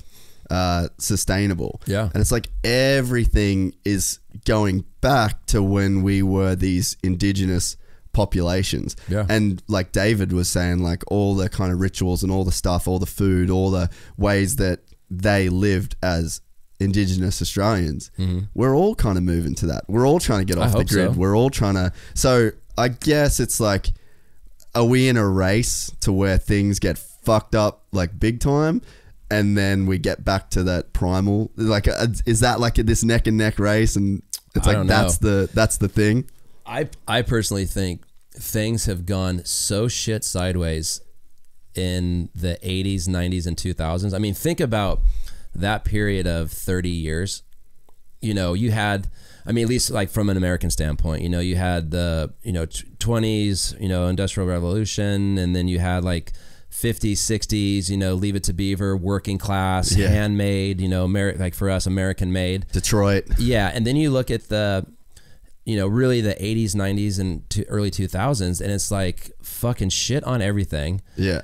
Source everything out. Fucking pump steroids into your food and your animals and everything that you eat, and sit on your couch and fucking eat McDonald's and go on the fucking internet. I mean, think about like that 30-year fucking period, how it's gone from like Woodstock to where we are right now, or, like I said, like the 50s and 60s of the working class man, like welding and using his hand to trade, trade school has completely gone away, and no one has a trade anymore. That's the thing that blew me away about living in America, right? So like my brother left school at 15 and he got a builder's apprenticeship. He's a fucking carpenter by the time he's 19. Yeah. Right? I did not meet one carpenter in America that I live with. And I mean, that was like a frustrating thing for me too. And like, I mean, because I lived in Temecula, we had a Mexican pool guy, we had a Mexican dude that did our lawn, and it was like everyone would shit on him. And then you take it to a Mexican dude to wash your car, but still everyone is shit on, oh, Mexicans fucking taking our jobs. They're the ones cooking your food. Yeah, no one wants to do those jobs. Yeah.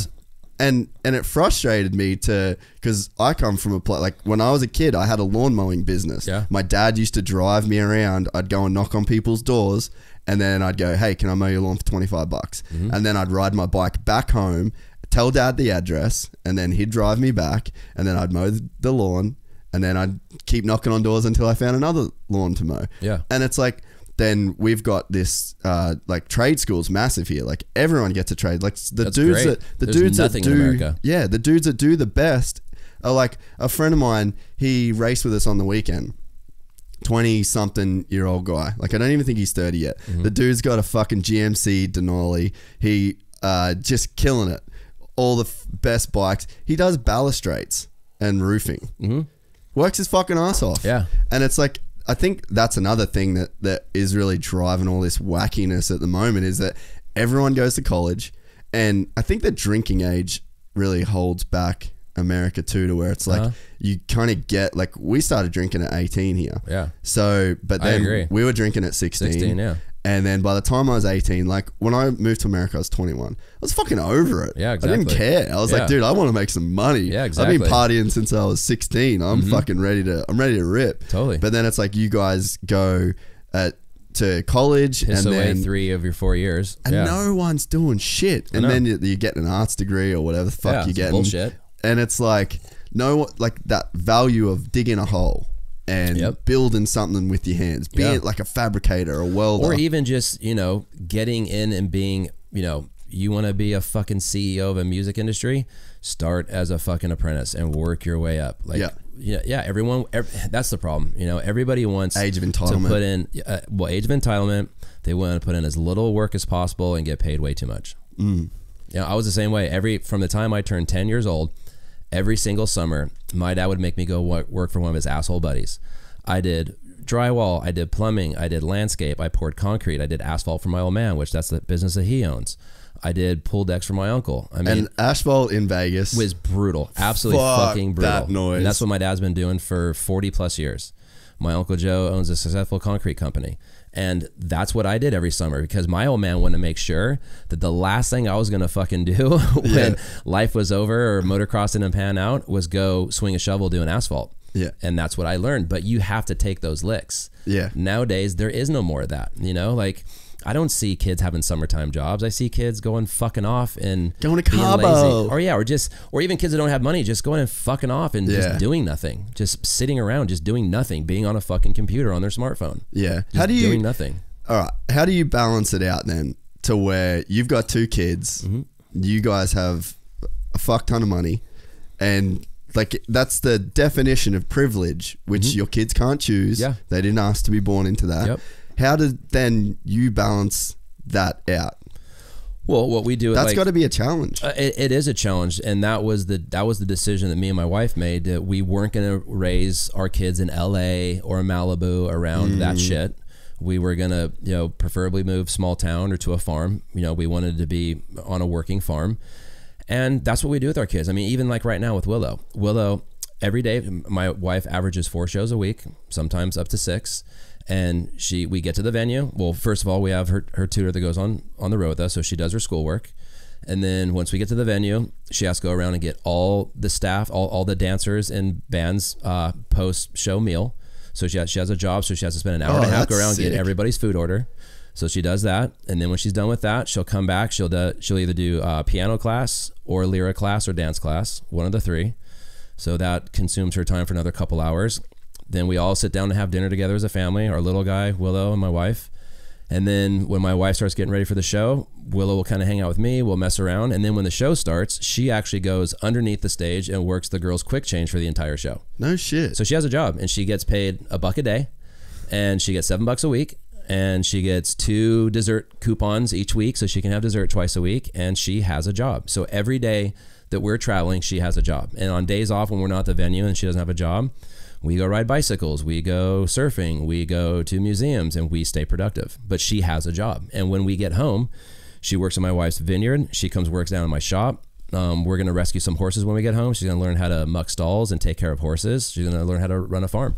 And and once again, that doesn't say it's going to be the end all be all. She's going to be a perfect child, but she's going to know how to earn $1. Like even right now, we went shopping a couple of days ago, and she spent $45 of her own money on a backpack that she wanted. I wasn't going to buy it for her. My wife was going to buy it for her. So she spent $45 of her own money on this backpack. That's fucking rad. 7 years old. Yeah. And so I guess that's like an active conversation that you and Alicia had. Because that's a huge fear of ours. I mean, Alicia grew up middle class, working, you know, divorced home, lived in an apartment with her mom. And I grew up, you know, lower middle class with my old man, and we knew the value of $1, and we both were on our career paths in our early teens. I mean, I knew what I was going to do at 12, 13, and she knew what she was going to do at 14, 15. Like, how do we not ruin our children due to money and entitlement and fame, you know? And that's a slippery slope, but, you know, we try to keep our kids around all different kinds of ethnic groups, you know, black, white, everything in between, with people that are on her tour, and we give her responsibilities and jobs to do. And we don't, you know, people may think we live in some big sprawling mansion. We live in a little country house, a little 3-bedroom country house, and just try to kind of keep everything simple. And when we are on the road and things get complicated and we're staying in a suite somewhere and there's lots of people running around working for my wife, we try to explain to her that, look, this is work. You know, even though mommy's being pink right now, or if, you know, Papa's at an event and everyone's wanting his autograph, this is work. This isn't our life. This is our job. And when we get done doing our job, we go back to being Mama and Papa, and we go back to being Carey and Alicia. So don't confuse job for who you are. Yeah, it's got to be a weird thing for a kid, but then in a sense, when it's all you know as a kid, then it just becomes normal. And it's like, you see that, like I just had Mark Hunt on the podcast, you know, the fighter. Yeah. And he was a victim of a very rough, abusive household in New Zealand. And like he said, he's like, man, it wasn't until I was a fucking adult that I even knew that that wasn't normal. Yeah. So it's like kids are super malleable in that respect, right? Totally. Yeah, and that's why we're just trying to do the best that we can now, because shit, dude, in another 3-4 years when she's 10, 12, 13, it's out of our hands. You know, we will have given her the tools, and she's going to shape the rest of her life at that point, you know? So we're just trying to give her all the best tools to where she can go out and make the best decisions, you know? And fuck, I don't know. I mean, who knows? Maybe my wife always laughs like maybe we're wrecking maybe them. She's maybe we're ruining them. Lohan. Yeah, no, maybe we're ruining them. Who fucking knows? But you know what? At least they're gonna try to know the value of a dollar, and you know they have good manners, and they look people in the eye when they're talking to them, and they have a good moral compass. When you and Alicia first got together, did you like get to date in the traditional sense of the word, or like, because you were probably a bit more famous than her at this point, and it's like. Did you ever have what you would feel like would be a normal relationship? I mean, normal for us, definitely, okay. Because you know what? For me personally, it was the most normal relationship I've ever been in, because she was at a similar level. Yeah, well, she could understand that I had to go on tour. I could understand that she had to go on tour. You know, like. I've had very damaged relationships in my life because I was who I was, and I would date cocktail waitresses or whatever in Las Vegas, and it didn't go well. Yeah. You know, but I would say we did. I mean, you know, when we would date, I would fly in and see her in New York if she was there for a few days, or I would jump on tour, or she would come on Boom Boom tour for a couple days, or come to X Games. And I would say we did in a pretty normal sense of the word, and I think it was a good thing, and we didn't rush in anything. I mean, like I said, we've been together 17 years, you know? I mean, we've only been, not only, but we've been married 10. So we dated for 7 years. Yeah. You know, we took our time through the whole thing. And I would say in the traditional sense, yeah, we had a pretty normal dating relationship. It's just, it wasn't Applebee's. It was, you know, chasing her on tour, or her coming on my tour for a little bit. Yeah. Was it weird to like watch what happened, I guess, from like side stage of her? Because when did you meet? Like, would it be in the Destiny's Child film clip? No, no, we. Because I mean, I'm definitely not up with the tabloid side of stuff. Just totally fine. We met right when her big break, her biggest first breakout album, which had that song "Get the Party Started." Oh, okay. That we met, but right before that album came out. So we met like weeks before she really exploded. No shit. But there was, even though like with music, there is a popularity standpoint, but then there's a long building process to making a living at it. So that's when we got together, and she had a little apartment in Venice Beach, and I had a pretty legit pad in Vegas. And I remember the first time she came to see me in Vegas, and, you know, she's from Philly. You know, Philly's a pretty rough town if you don't know any better, but it was funny. Like, she tells a story once in a while. You know, she flew into Vegas to come hang out with me for a couple of days. I was home. I happened to be home for a few days, so she came out, and I picked her up, and you know, I had a big old lifted F350, you know, brand new bitchin' pickup truck. Bro as fuck. Oh yeah, just 909 as they come. And you know, I pick her up, and she's like, "Whose car is this?" I'm like, and I'm looking at her, I'm like, "It's mine."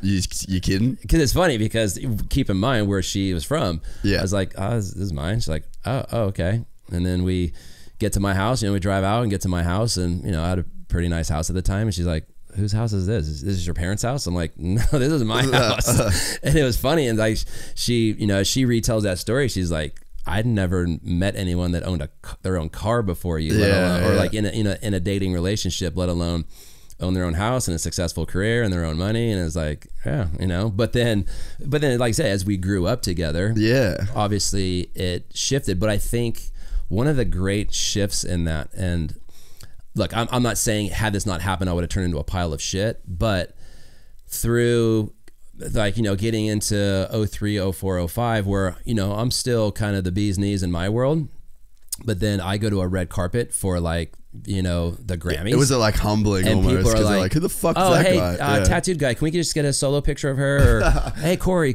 and it's like, "No, it's Carey." You know, it's like it definitely it's a ego check. Yeah, you know, it's like I could be a big fish in a little pond of motocross, but dude, I'm just the tattooed arm candy at the Grammys or, you know, at any of the big, you know, VMAs. Dude, that was rad. That would have been a trip. It was rad. Like, it was super humbling. And, you know, I have this term that my buddy Big B gave me. It's like, stay in your lane. You know, like, I know what my lane is. I don't take advantage of my lane, appreciative of my lane, and I don't try to step into someone else's lane, you know. And it was a very cool experience, I would say, through my life, being able to be proud of my partner and her accomplishments and be supportive. I mean, even now, you know, like, I love being on tour, because of I get to spend amazing amounts of time with my 2 kids, but I get to support my wife, who is a fucking rock star who kicks ass. Yeah.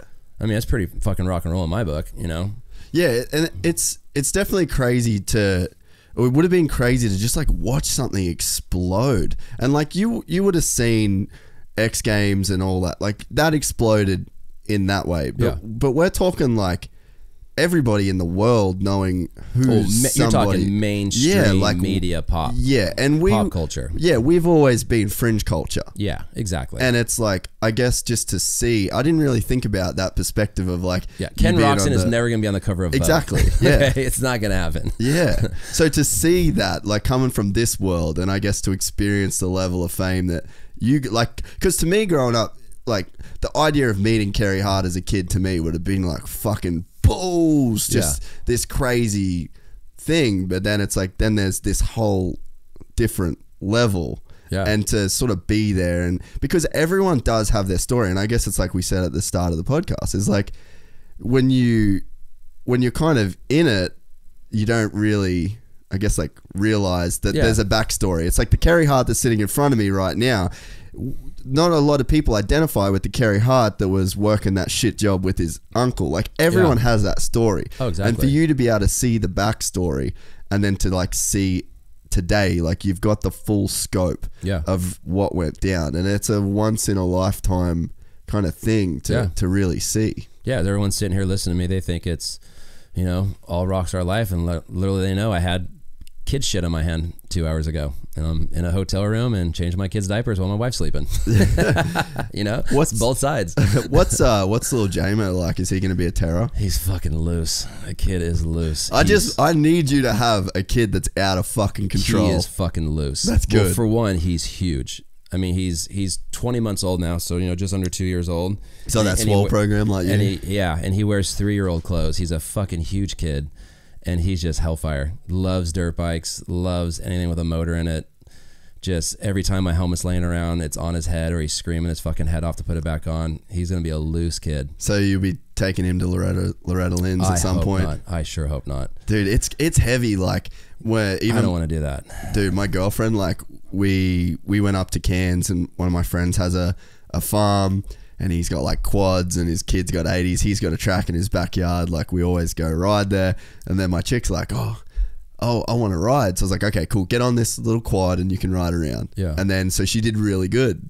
And then she's like, oh, can I ride the 50? And I was like, all right, go ride the 50. And then she's like, can I ride your bike? I'm like, fuck no. Big step. Fuck no.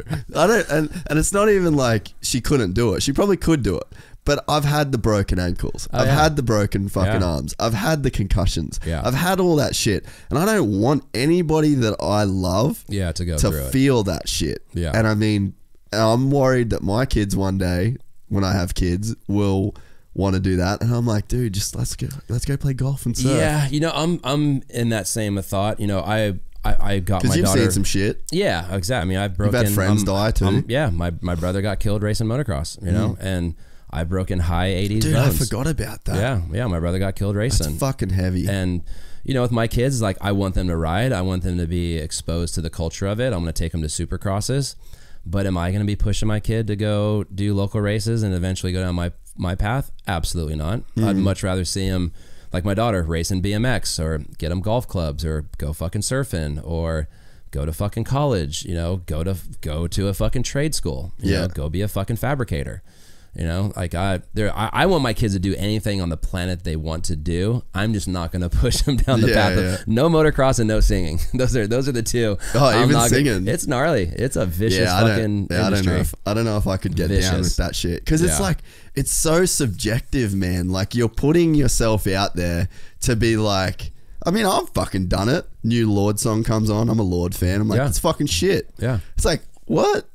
hit the brakes, man. Like, is this shit? It's or brutal. do you just not like it right now? Yeah. And you opening yourself up to like this crazy judgment every single day from every. It's brutal. And I mean, I'm sure even with how successful Alicia is, like every time an album comes out, it's like, it's that same process. Dude, it's every fucking night. Like on Twitter, seeing people's comments from the show that night, or finding, digging into the local newspaper, seeing what the reviews on the show was the night before. It's brutal. Yeah, it's hard to subject yourself to that. She's fucking 20 years in, still stressing, still checking the line, seeing what's happening. When did you get into Muay Thai? I actually got into it. I got hurt on Tony Hawk's tour in 2003, and 2004. My buddy Kit Cope, who's a MMA fighter, and he got me into it as just a way, because I was so fucking thrashed that I couldn't do much. Like I couldn't really ride. I couldn't do like hard impact sports. Yeah.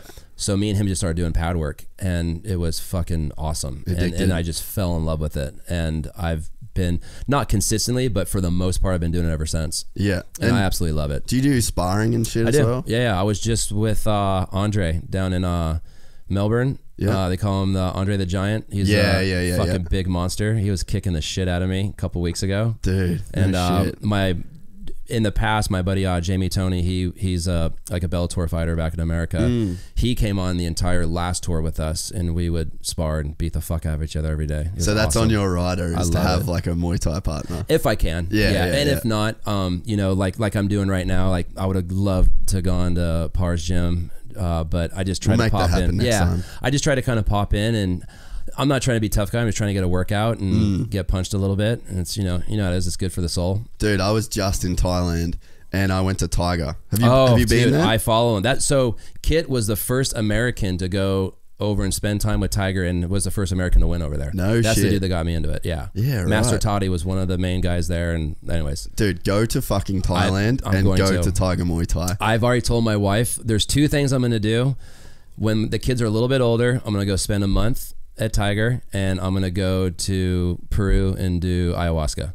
Oh, okay. Those are the 2 things I'm gonna do before I'm too old. Yeah. What? So it's funny. So I just had a guy, Stuart Cooper, on the podcast, and he had a Valium addiction. So he's a filmmaker in jiu-jitsu, and so he was like, it was cool because he was kind of like not the me of jiu-jitsu, but we just followed a very similar parallel. Young dudes, started right about the same time, and our ticket to stay in the sport that we loved was to film as opposed to compete. Yeah. So it was this really cool parallel, and I said to him, I was like, dude, did you get like a lot of fatigue from the flying? And because have you heard of like the altitude sickness that can give you like the chronic fatigue? Yeah, totally. So anyway, he got that, right? And he was in all these different time zones, going to all these different fights. So he started taking Valium on planes, and then when he landed, so that he could go to sleep. Yep. And got hooked. Yeah. Anyway, so he was taking like one of these for 2 years, and then he come to Melbourne, and he knew, because he was just buying the diazepam from, you can fucking buy whatever you want in Thailand, dude. It's crazy. Just like over the counter shit. Yeah. So he's like, I better not take him into Melbourne because I don't want to get in trouble. Anyway, he gets off the plane, and then has like these lightning flash headaches, fucking extreme anxiety, can't sleep. Like, then he starts Googling like withdrawal symptoms from Valium. He didn't even know that you could get hooked on that shit. Oh, fuck yeah. Anyway, he fucking goes back to the UK, detoxes from Valium, ends up in like this crazy depression, goes to Spain to do ayahuasca. He did 2 nights in a row. Yep. Cured. Yeah. Completely cured his depression. So it's like, there's some gnarly shit with that stuff. Dude. I mean, from what I hear, you face some fucking demons through the process of it. That's what I was gonna say. That's like, why you come out. Yeah. What's your reason for wanting to do it? Because I want to do it, and I will do it at some point. But I feel like I've gone through a lot of shit with myself, like the self-audit process over the years, especially living in America by yourself as a young person. Like, I went through a lot of shit because I like gave up my family, and I gave up everything, and I was always broke and always on that hustle. Then I was doing the tour. So I feel like I went through this like really brutal couple of years of like really seeing all my flaws and shit like that, to where now I'm like, I feel pretty good. So I'm like, I feel like if I go to do ayahuasca, it would be set you back. Well, like, but I just don't. I feel like people say that the medicine gives you what you need, but at the moment I don't feel like I need anything. Like I'm pretty happy and content. I want to keep kind of going on the path I'm on. But it's like, what's your reasoning for wanting to do it? I'm sure there'd be stuff with like your brother and things like that. You know what? I think there's like stuff with my brother, you know, my family. I mean, really the thing is for me is like, I hope this is gonna freak people out, but I enjoy going and doing mushrooms. Yeah. I enjoy, like, I don't smoke pot or I don't do any kind of like gnarly chemical drugs, but I enjoy expanding my mind. I've done DMT. Oh, no shit. Yeah. Like I like just, I feel like sometimes when I'm the most out of control, I'm the most alive. Yeah. And I think maybe that comes from my life and my very intense, extreme lifestyle. Yeah. And to get those certain shocks to my system, I think it's healthy. Yeah. Now, I'm not saying that I would chase that down cocaine or booze, but like I said, they're not the same thing. No, exactly. Like but that's why I want to make a clear Yeah. you know, line between the two. Like there's a different thing between like I was saying this to, like, I got a friend that likes doing coke, and he likes doing coke. He's not a cokehead by any means, but he likes doing it because he's in control, and it gives him that feeling of like partying, and it's like an accelerant. It's like pouring fuel on a fire, really. Yeah. But you're still making all this. I mean, fuck, you probably make some worse decisions. But somewhat, yeah. But they're decisions that are at least coming from like down, and you've got some control. But when you do like mushrooms or even like fucking go deep on edibles, and you're not in control anymore. Oh, like it's intense. But there's certain, like, I actually enjoy that feeling of then just letting go and going, okay, show me what I need to see, take me where I need to go. And I mean, I've even spoke about on the podcast, like, I had an edible experience on a plane once. Oh, that's no fun. And I was just like, I was fucking trapped. Yeah. And I felt, I would remember sitting on the plane and just being like, all right, you're going to come out of this. Yeah. You're going to be Talk fine. yourself down, this is like, it was like a marathon. Like, you know, when you finish like some kind of brutal activity and then you feel better for it. Yeah. Because you're like, I pushed through. Yeah. That's what this gives me. But I feel like, so you're enjoying the same thing. And I think that's it too, is because I have to be in such, I think I've just been in such control, so to say, of my life.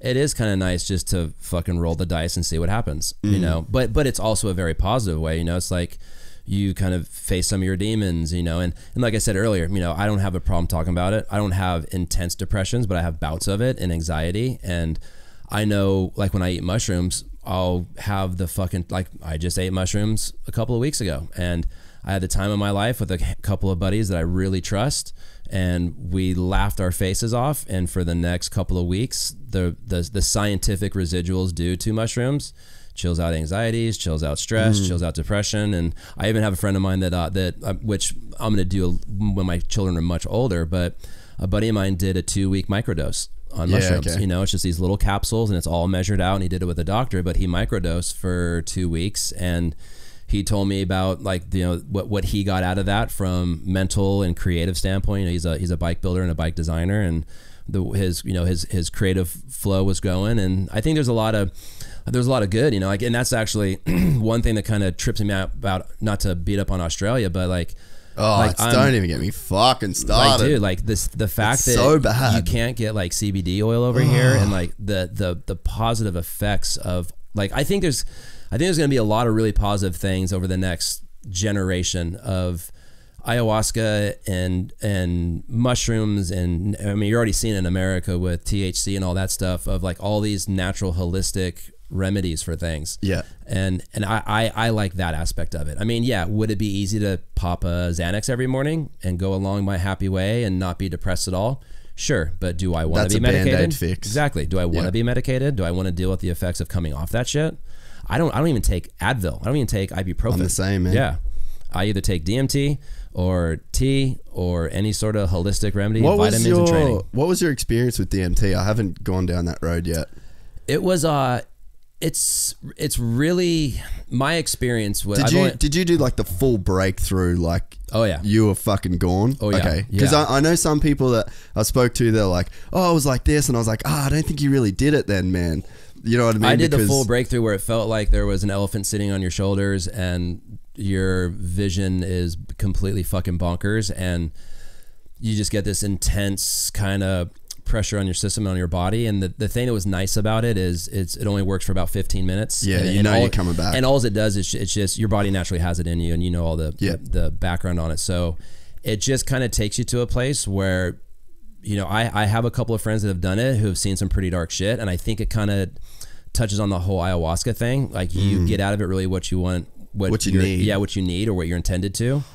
And for me, it was just a really pretty bitchin' visual, stress relieving kind of like happy spot, as weird as that might sound. And it lasts, it's a really short period of time, but did you come away with it learning something? I did. Yeah. Like just when I did it, I kind of came away with almost like having a third lung, like, oh, okay. Like I can take a few deep breaths and I can like my experience with it is as it went away, my stress kind of went away with it, and my anxiety kind of went away with it. And I just kind of walked away with the you know, seeing the sun as opposed to the clouds, you know, just, you know, little subtleties like that. It wasn't like really, really intense, but that's also why I want to go do the ayahuasca path. 'Cause I kind of want a really intense experience. Yeah.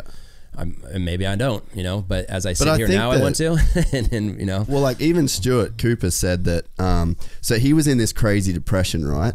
And then he said that all he got, like there were people in the room that were like having fucking horrific experiences and they were throwing up and shitting at the same time, like really, it's intense. Really intense experiences. But then even like I've spoken to people that have done like the purging and the shitting, and they've even said like that felt like all of my baggage, like they were just stoked as they were throwing up. Yeah, totally. So like it almost seems like, I mean, you've seen people tripping on acid and you're like, whoa, like it's fucking freaks you out. But then they come good and they're like, oh my God, I feel so much better now. Yeah. So it's like, we have this perception in sobriety of, or even when someone's drunk and you're like, fuck, I'm just not on his level. Yeah. But when you're on their level, you're having the time of your life. Like, fucking rules.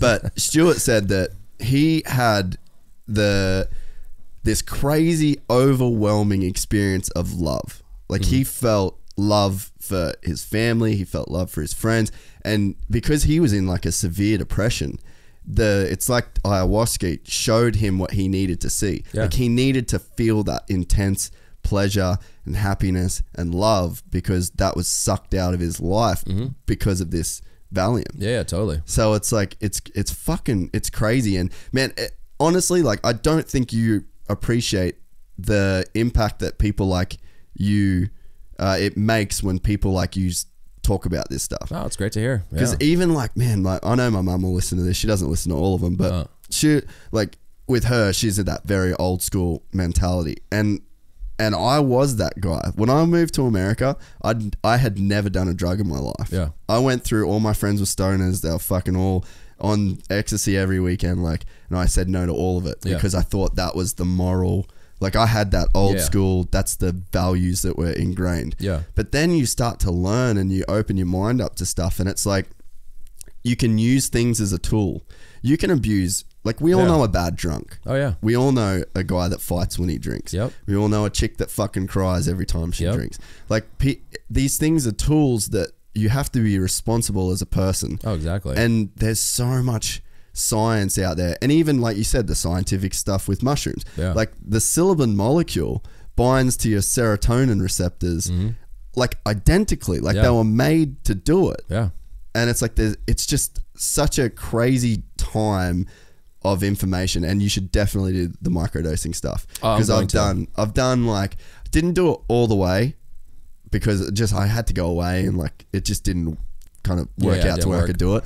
But like the definitely the doses that I did take, like I remember driving down the Gold Coast from here one day, and like it wasn't like a proper mushroom experience, but like everything looked a little bit sharper. Yeah, exactly. And I could see, like, I appreciated like the way the clouds looked, and it sounds like real woo woo, but it's the truth. But I'm like driving and I'm like, man, it's fucking crazy. Like, look at these clouds, and like I just felt good. Music felt good, and then I got to work. Things smell a little better. Yeah, and I think that it's good to put yourself in those headspaces, because you take that's the thing with these. It's the same with alcohol. Like, you ever got fucked up on tequila? You take something out of that shit. Oh, yeah. You don't want to drink tequila again. You take that smell of tequila Yeah. and you fucking throw that bottle as far away from yourself as you can.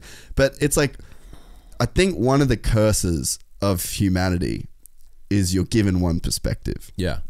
And if you, there's a few things in life that I think can open up your perspective, and that's travel, and then hallucinogens or substances that change your perspective. Because you'd know people, they're one issue voters that have never left their fucking town. And it's like, they're locked into that perspective. Yeah. And it's a fucking curse, man. Oh, 100%. Yeah. I mean, some of the biggest, life lessons I've taken away have been through where motocross has taken me. I remember one of my first like big kind of intense trips for me was back when we were filming Cressy. We went to Brazil. I was 23 years old, I guess was 23 years old, and we did 2 weeks in Brazil filming for Crusty, and we were 5 American dudes, money in our pocket and nice motorcycles, and dude, we went through the barrios of Rio and Sao Paulo and all along the Amazon River, and it's like I saw a group of a whole country of people that lived well below the poverty line, that were happy and had dirt floors and didn't have indoor plumbing, but it was a very intense experience for me. And it was like, when I came home from that tour, I was like, wow, like, I am going to appreciate everything I have a little bit fucking more. Did that stayed with you for a while? Oh, for a long time. Yeah. I mean, even after that, like I've gone back to Brazil since then, and I actually used to go do a lot of riding in like Costa Rica, Puerto Rico, and it's a different world. I mean, you deal with third world countries. It's a different, it's a different world. Yeah, no, I totally agree. Like, I remember I actually went with RC to Costa Rica, and I know I was supposed to go on that trip. Were you supposed to? Fuck, you should have come on that trip, dude. We run up a fucking tab, son. Oh man, dude, between like Ricky and JH, like we got fucking blind at Hard Rock, and that dude, Ricky's guilty of that in a way. Like he wasn't eating, like I was eating cow tongue and testicles and all this like super weird shit, and he was like, let's find a Hooters, let's find a Hard Rock. I want some Daytona wings. Yeah, I'm like, bro, we're in Costa Rica. Oh, for sure. Fuck, man, we had some laughs, dude. Him and JH together. Oh, they rule. That's two of maybe the funniest people that you could ever be around. And I'm a guy that I love to talk, but when I'm around those two, I just fucking kick back, I crack a couple beers, and you just enjoy the show. That was the me and Ricky's history with the race team. I mean, the racing was secondary. The best part was just me and him hanging out as much as we did, like getting able to spend that much time together. God, we had some fucking good times. He's one of the, like, I've met some dudes where I was like, through filming, like I've pretty much met everyone, and I've filmed with everyone, I've hung out with everyone. There were some guys that I left going, fuck, you suck. Right. And then automatically I've got like the pictures on my wall, and I'm like visualizing my room as a kid, and I've got like a Garth Milan photo of said rider, and in my mind I'm just like, tear it down, just scrunching it up. Ricky is the guy that exceeds your expectations. Like, as much as I worship that motherfucker when I was a kid, no picture on my wall could have done that dude justice for just how cool he is. Oh, totally. No, he is all time. And that's, get back to the conversation earlier today, it's like, that's the unfortunate part about motocross nowadays. Like, in the strips that away. Yeah, it sucks all that away. I mean, I'm only learning recently. Like I said, I've known Villapoto for a long time, but it's only Villapoto at the racetrack. I never knew Villapoto, that's beer bonging and having a good time. Dude, talk about like the whole cyclical thing of like shit coming back and like righting the wrongs. We're back on two strokes and we're back racing dirt track. No shit. Does that shit excite you or what? Fuck yeah. I stand by it, and it's archaic, but I think they need to go. You want to fix motocross? Go back to two strokes and stock bikes. Yeah. You can only do suspension and pipe and silencer. That's going to recalibrate everything. And same thing with all of us. Like, you see everybody doing like this full swing back, like coming back to two strokes, coming back to flat track, hooligan. Like, everyone's trying to just go back to what it used to be. Yeah, for sure. Dude, if you could, like, I think, and you could probably speak to this better than anybody that I've spoken to in the past, if Feld could do one thing to fix the industry, one thing, keep teams around, would be let teams sell merch. I think there's a laundry list of things Feld could do. They never will do it, but I think merch is a piece of it. I think there's a lot of pieces to it. I don't think there's one end all be all, because there's a slippery slope with that. Like I've been in that business before, merch. Yeah. And and I've even talked with Coy from JGR about it. And it's like, okay, you roll the dice, you get a truck, a trailer, couple $100,000 worth of product printed in the back of your truck, driver, fuel, hotels, and you go out after the Supercross series. And it's like the bands, like, got the most bitchin' t-shirt on the planet, and we're gonna fucking rule it. And you show up and you sell 5 t-shirts. Dude, I don't know though, man, because like with the bands, like, well, I mean, you'd know with Alicia's shit, but I did a documentary with a Warped Tour band, right? They were making fucking bank. Truth. Like, keeping them afloat was merch. Agreed. And I know that if you could do, especially like you had Hart and Huntington, you had fucking the Merrill brothers that were like, could have pumped out the best merch. Like you guys did have good merch anyway, but it's like to be able to sell that, like that would be enough to, I think to pay right. for a lot of people, like to at least help keep the doors open. I definitely think you're right. I mean, if we want to go down this rabbit hole, I just think and I'm not bitter or salty. I'm not out about to this. save the sport either. Yeah, no, I'm not bitter nor salty. I'm just speaking from my experience. It's a broken model over there. Yeah. And what's a monopoly? Yeah, and it'll keep tinkering along, and it will keep doing its thing, but it's never going to be great. Well, I think that the problem is that Supercross, I don't think the average person realizes that Feld is a behemoth. Oh yeah, they're a monster. And Supercross is a drop in their bucket. And I think that anytime you're the afterthought in somebody's business model, like, you're not going to get the best shit. Well, but the other thing is too, is in Feld's portfolio, the only thing that they don't own 100% of, meaning like you look at Monster Truck, they own all the trucks, all the drivers, everything. Yeah. The only thing they don't own 100% of is Supercross. No shit, I didn't know that. Yeah, I mean, think about it. Disney on Ice. Because they got Ice. Disney on Ice. And all that theatrical crap. And Monster Trucks, they own every truck out there. They own the licensing. They own everything. They pay all the drivers to show up and drive. That's why they destroy the trucks every race. The one thing that they don't own 100% of is Supercross. You know, and they don't understand like paying teams and paying better purse. Like it's a broken model. It's a completely. I've had conversations with those guys till I'm blue in the face. I mean, they've sent limos for me when I was in Chicago with my wife to come to the corporate office and paraded me around the corporate office, and we sat in a room together and I gave them all my input. And it was just all it was Yeah. I mean, as far as I'm concerned, because they didn't take a single shred of any of it. I mean, even something as so simple as how to make the TV package better. I mean, it was a smoke show as far as I was concerned. Yeah, it's a shame, man, because I mean, for us, like, that's our thing, right? Like, that's the thing that we're all super into. Like, at your core, you're a racer. Yeah. And I think that it's just like, once it's in you, like, it really just doesn't go away, does it? It doesn't, and it shouldn't have to, you know. And unfortunately, oh no, it's unfortunately over the years, whether it's been Clear Channel or, you know, AMA, like, they just seem to suck the fucking life out of it. You know, like, they can't just you know, greed is a hell of a thing, you know. And it's like I've always made the argument with them, and once again, this isn't the end all be all, but look at it from a very simplistic standpoint. To make it a little bit easier on the teams, you're trying to tell me you can't bump up the ticket price by $2 per seat?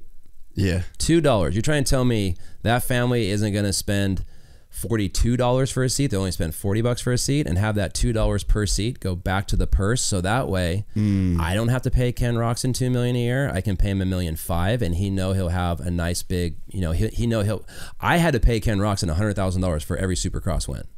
Not Feld, I did. If I could have wiped that away and not have that overhead costs or not have to pay that insurance policy to guarantee that $100K, and that $100K came from the promoter, it would have made life a lot easier on my program, as well as KTM, Kawasaki, Honda, Husky, all the rest of them. We're all paying the same insurance policies.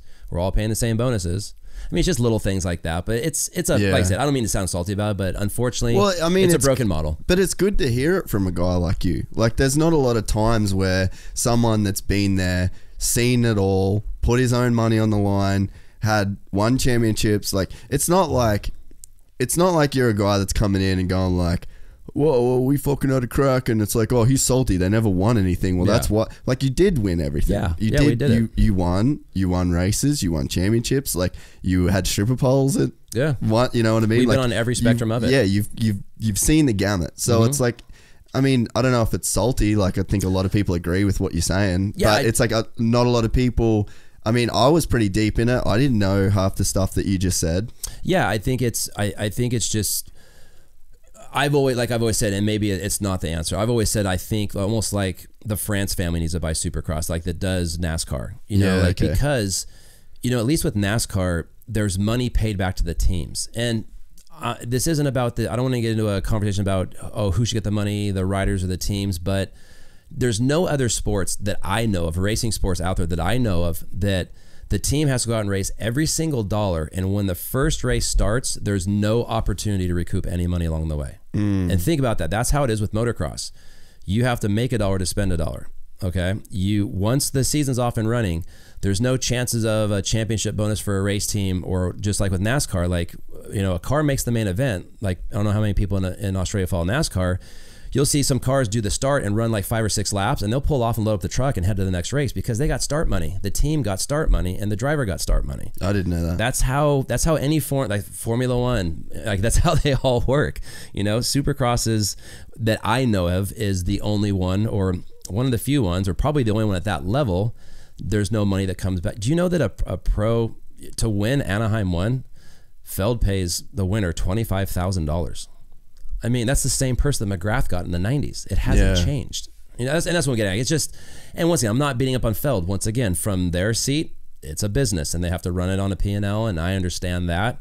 But from a purist and a fan, and being on both sides of the fence, I think there's a lot of things they could change to make it better for everybody. But I also think it'll never happen, because you have these dinosaurs that are running the manufacturers, and you have these dudes that have been in their seats way too long through the Clear Channel and all the transitions of all of it. They all think their shit don't stink, and it's just going to take 20 years for a new batch of people to get brought in, but I don't think the sport will be around in 20 years. I hope it is. I really do, but I don't have a lot of hope that it will be. But man, like, that's where you see like Red Bull Straight Rhythm.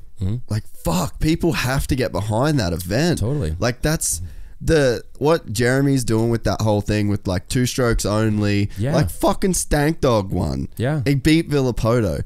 And it's like, it's so cool to have an event like that is looking after the riders. Like, Jeremy's paying these dudes to go. Well, Red Bull and is they put paying these people value in it. Exactly. And the way they shoot it in the TV package, every person is seen, therefore those logos get seen, therefore those sponsors are happy.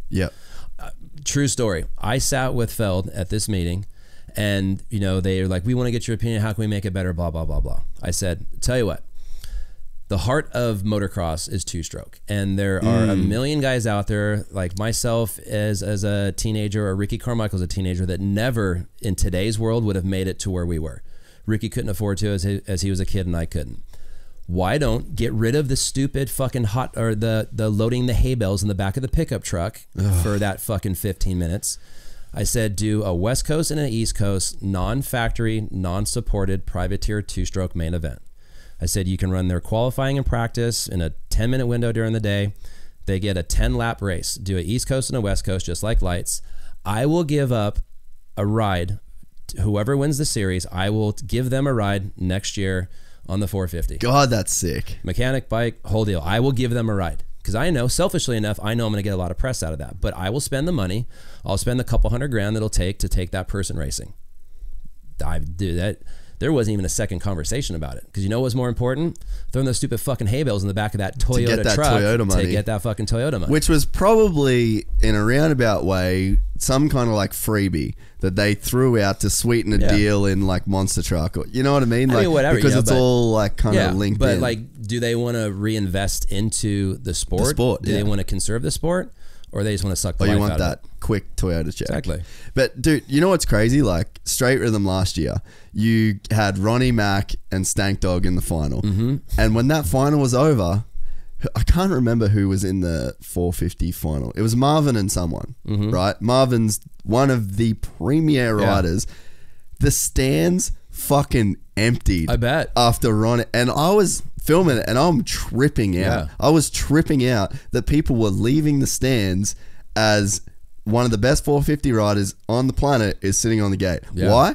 Because they were pumped. Yeah. They got to see like that Stank Dog and Ronnie Mac final was like It was great. amazing. And then they took full advantage of Ronnie when Ronnie's like, well, I figured out a 69% chance. And it's like live TV and he comes up with that. Why do they like shit. it so much? Because they're showing a personality. It's not about what he's doing on the track. Yeah. They're showing the personality. And people love two strokes. Yeah. It's back. And Exactly. now this year, Red Bull Straight Rhythm is all two strokes. That's awesome. And it's genius. People, that ratings of this year's Straight Rhythm is just going to crush. Yeah. Do you know what the ratings for Supercross are back home?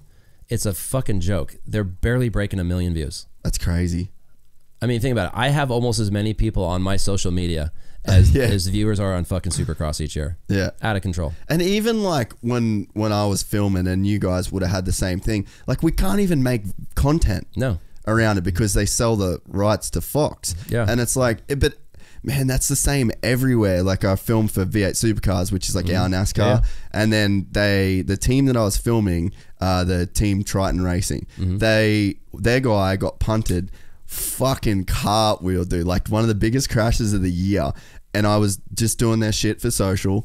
And I couldn't even show the car crash, like the team manager watching it crash on TV in the background of the shot. No, like you can't do it. I'm like, what? You're blowing it. Yeah. Like it's done now. Yeah. Your live TV event is done now. You want to make this shit live forever? Yeah.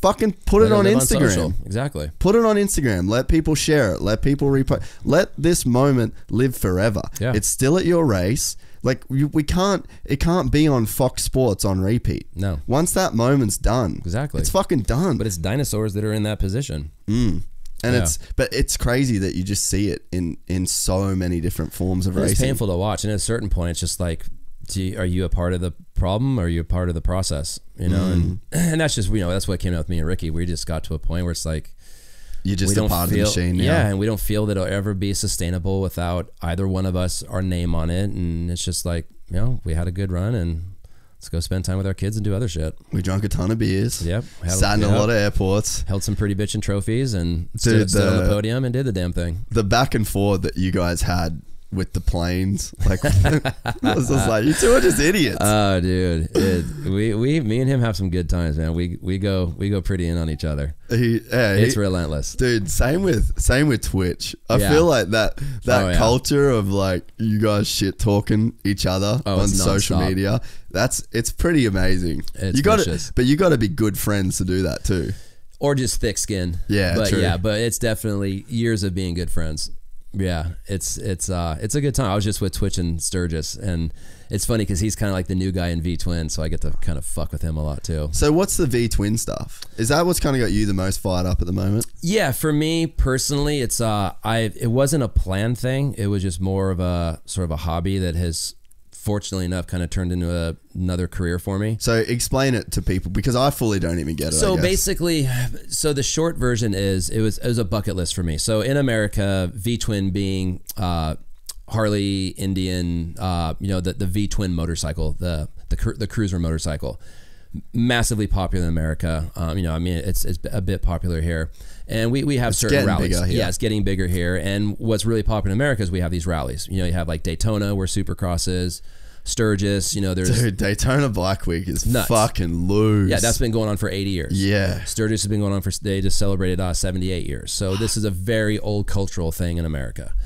And I've always been a fan of V-twin motorcycles. I've had a bunch of Harleys. And so long story short, as a bucket list for me, I got invited to be the Grand Marshal for the 75th Sturgis Rally. Which was insane. Like, yeah, that's massive. Yeah, it was. I mean, like I said, it's more of a bucket list thing. It's like, well, I get to be the Grand Marshal, so I got to host a bunch of rides and drank for free the whole week, and had a get out of jail free card and hung out with the mayor. Like, it was really, really cool. And I had been going to Sturgis for, at that point, that was like my 5th or 6th year going. And for me, every year is a boys trip. We spend 2 weeks riding, about 6,000 miles round trip and go on to Sturgis. So when I did, that year, going for the 75th, I got a road glide and I did a bunch of, like, I'm a tinker. I work on bikes and I can't sit still. I tinker. So I built a bike, nothing crazy, just kind of did my own version of a little custom motorcycle. Rode it at Sturgis that year. A couple magazines photographed it, you know, and got some hype out of it, which was super flattering and fun for me. Then later that year, because of the little bit of buzz about, you know, me building this bike and being the Grand Marshal, I started getting invites. I got invited for Hot Bike Tour, which Hot Bike Tour in America is the biggest, since all the TV show crap went away and all that, it's the biggest motorcycle custom bike building competition in America. And it's Hot Bike Magazine that puts it on. So I got a call from my buddy who's the editor over there. And he's like, hey, how serious about this stuff are you? And I lied. I was like, oh, I'm super into it. I'm all in. He's like, well, do you want to be a builder, invited builder for a Hot Bike Tour? I was like, fuck yeah. Like, without even thinking about it. Yeah. It's all right, well, you're in. So I then started. So at this point, it was still kind of early, but I saw that there was, like, definitely some excitement about me being a dirt bike rider, kind of jumping the fence, authentically jumping the fence, because I enjoy these bikes and working on myself. And so I started putting a lot more effort at that point. So I spent all year building this bike for that competition. Bike went on competition. I won 2 of the stops of the 5, which was not expected, but super flattering. And it literally just kind of snowballed. So much of what we talked about earlier with my motocross, like, I kind of had like a long-term vision, you know, like I'd rather be the young guy in baggers than the old guy on dirt bikes, you know? And I feel that there is a lot of future in V-twin. I enjoy it. It's a passion of mine. And I love working and building bikes. So it got kind of serious for me about 3 years ago, and I took the torch and run. I've done probably about 15 custom builds in the last 3 years. The bike I did last year for Hot Bike, I got invited back for Hot Bike Tour, and I actually won the tour last year with a sidecar that I built. And then is that crazy chrome? Yeah, it looks like a fighter jet. Yeah. So I built that. That ended up winning the tour, and through that, I wanted, which has been great because, like, I've been working with Dunlop tires for 25 years now, and so I'm now an ambassador for Dunlop on the street side, and I've worked with Bel-Ray for 10 years. I'm now on the street side, so I'm able to keep some of these relationships that I would have aged out at in motocross. I'm able to keep them in V-twin, and then now I'm working with corporate Indian. And it's not just that like you can keep getting checks. Like, they're good people. Like, when you awesome, yeah, the industry people that you start really working with, you get these relationships with, like, it's sort of sad when they time out. It is, and you don't get to kind of hang with them in the same way. Exactly, and that's what's great. Like, you take Dunlop. You know, I've been riding for Dunlop for 25 years. I've been riding Dunlop since I was on 80s, and you know, here I am. I get to continue, and now I have an entire new future in V-twin working with Dunlop, and that's really what my goal is. Like, I love building bikes. I love being in my shop with my kids hanging out, and me and Big B bickering and throwing wrenches at each other and creating these motorcycles. I love that part of it. I love hooligan racing, and honestly, I love going to motorcycle rallies, drinking beer, meeting new people, talking about the good old days, doing my charity ride, and just enjoying the twilight that is my motocross career. Yeah. So I'm having a great time doing it, and you know, I feel like I'm kind of helping Indian sell some bikes and working with the companies I'm working with, and just having a great time doing it. Is the bikes that you're building, are they for sale? Like, you're actually doing custom jobs for people? No, you know what? I did two customer builds. I did one for Oakley that Oakley's taking around America right now. That's as cool. A display bike, and then I built one for a friend. And not that there was any harm in doing them, but I only build stuff for myself because my heart is just not in build something for somebody else. Yeah, I don't want to go down that path. I really enjoy, like, for me personally, I'll build anywhere from 2 to 4 bikes a year. Usually one is my personal riding bike for that fiscal current riding year. Yeah. And then I'll do one project for Indian or for a tour. Like right now, when I get home, I got 3 builds I got to do by February. But they're either for myself or for a competition or for Indian or for something, but I don't want to do the customer thing. I don't want to cross that bridge. Like, this is one thing I'm completely notorious from turning a passion into a job, and then I eventually hate it. Yeah. So I'm really trying to kind of tie my hands a little bit and keep this thing super fun because I'm having a great time doing it. And is it just you and Big B doing it? Yeah. Or do you have like more people at the shop that you work with? Or? It is me and him. Fuck. Literally me and him. And it's fun. You know, he's another guy that you two have some epic shit talks going. Oh God, man, dude, you've known each other for a fucking long time. 20 years. That's crazy. Yeah, 20 years we've been hanging out. And, yeah, he's been either working with me, for me, you know, together with me for about 15 of those. It's funny. Like I feel like the measure of a person is how long do you have your friends for? Yeah. Don't you agree? Oh, totally. Like yeah. you see some people, and I mean, especially in like moto, it's like people are running with new clicks every day, and it's like just this carousel of like 5-minute friends. Yeah. And especially when you're Carey Hart and your wife's pink, and you've got that, you're living in that world. Like there's always people that are like, not there's always people, but it's unavoidable that you're going to come across people in your life that are not going to be there for genuine reasons, right? Yeah. But you're a guy that's had the same friends for, like 20, 25 years. Yeah. And I think that says a lot about your friends, but you as well. Because it's fucking easy to just keep it around those people that are going to keep telling you. A bunch of people, fair weather friends that tell me how awesome I am every day and how much I rule and how cool I am. Yeah, I mean, who doesn't want to hear that once in a while? But what's rad is when a buddy that I've been friends with for 20 years that says, dude, you're being a fucking idiot today, or you're being a fucking asshole, or how about pull your head out of your ass? That's way cooler. Yeah. In my book, at least, you know. I definitely think so. And it's got to, like, it just speaks to people's character as well. Yeah. To, you know, kind of be in the world that you're in. And I think that, if anything, it's like probably a good leveler for you to see where you're at. Because it'd be easy to kind of, like, I mean, you can do what the fuck you want. Yeah, exactly. It'd be easy to go down that rabbit hole, but I don't know, like maybe it's being from Las Vegas, of a rotating door of, you know, super sketchy people that come through Vegas, tourist town, but I appreciate authentic people. Did you get caught in the Vegas trap I never did. At points? I never did, mainly because I was so focused on motocross my entire life. I was so focused. I mean, I was really, really serious with motocross racing at 10. So my life was motocross from 10 years old until now. So fortunately enough, I stayed clear of it, but I also have a lot of friends that didn't, you know, because the thing is, Vegas is a great place if you're into dirt bikes and snowboarding and skating and like being outside and doing rad, super fun shit, mountain biking, whatever.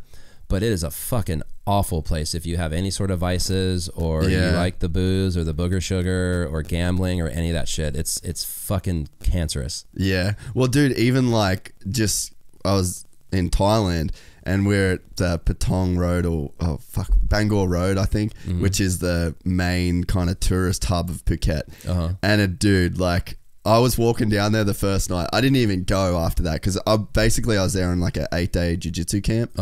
So we trained for 4 hours a day, and it was fucking brutal. Yeah. Like it was hard. Yeah. And on the last day, they pretty much like release the hounds. They take a bus in to Patong and go nuts, boys. But I was like, I'm fucking out. But we walked through the first night. There's like lady boys everywhere. There's fucking hookers everywhere. There's like dollar for 5 fucking shots of alcohol. And I'm just like looking in, and like I've got bender friends. Like I've got you've got bender friends for sure. And I'm like, whoa, I can't come here with you. Yeah, this is a fucking black hole for you. Oh yeah, that you could not get out of. Yeah, and Vegas is the same. Vegas, yeah, it's got a really dark side to it. You know, I mean, I've spent 32 years there. And I mean, even like through owning my businesses there, like between my tattoo shops and my nightclub, you know, I would have to import tattoo artists, you know, and it's like, look, man, here's the deal. Go have fun for fucking 30 days. But after 30 days, tighten your shit up because it will fucking consume you. And I'm not even exaggerating. Probably 50 to 60% of the people that I brought in didn't make the test of time, and they ended up fucking gone 90 days later.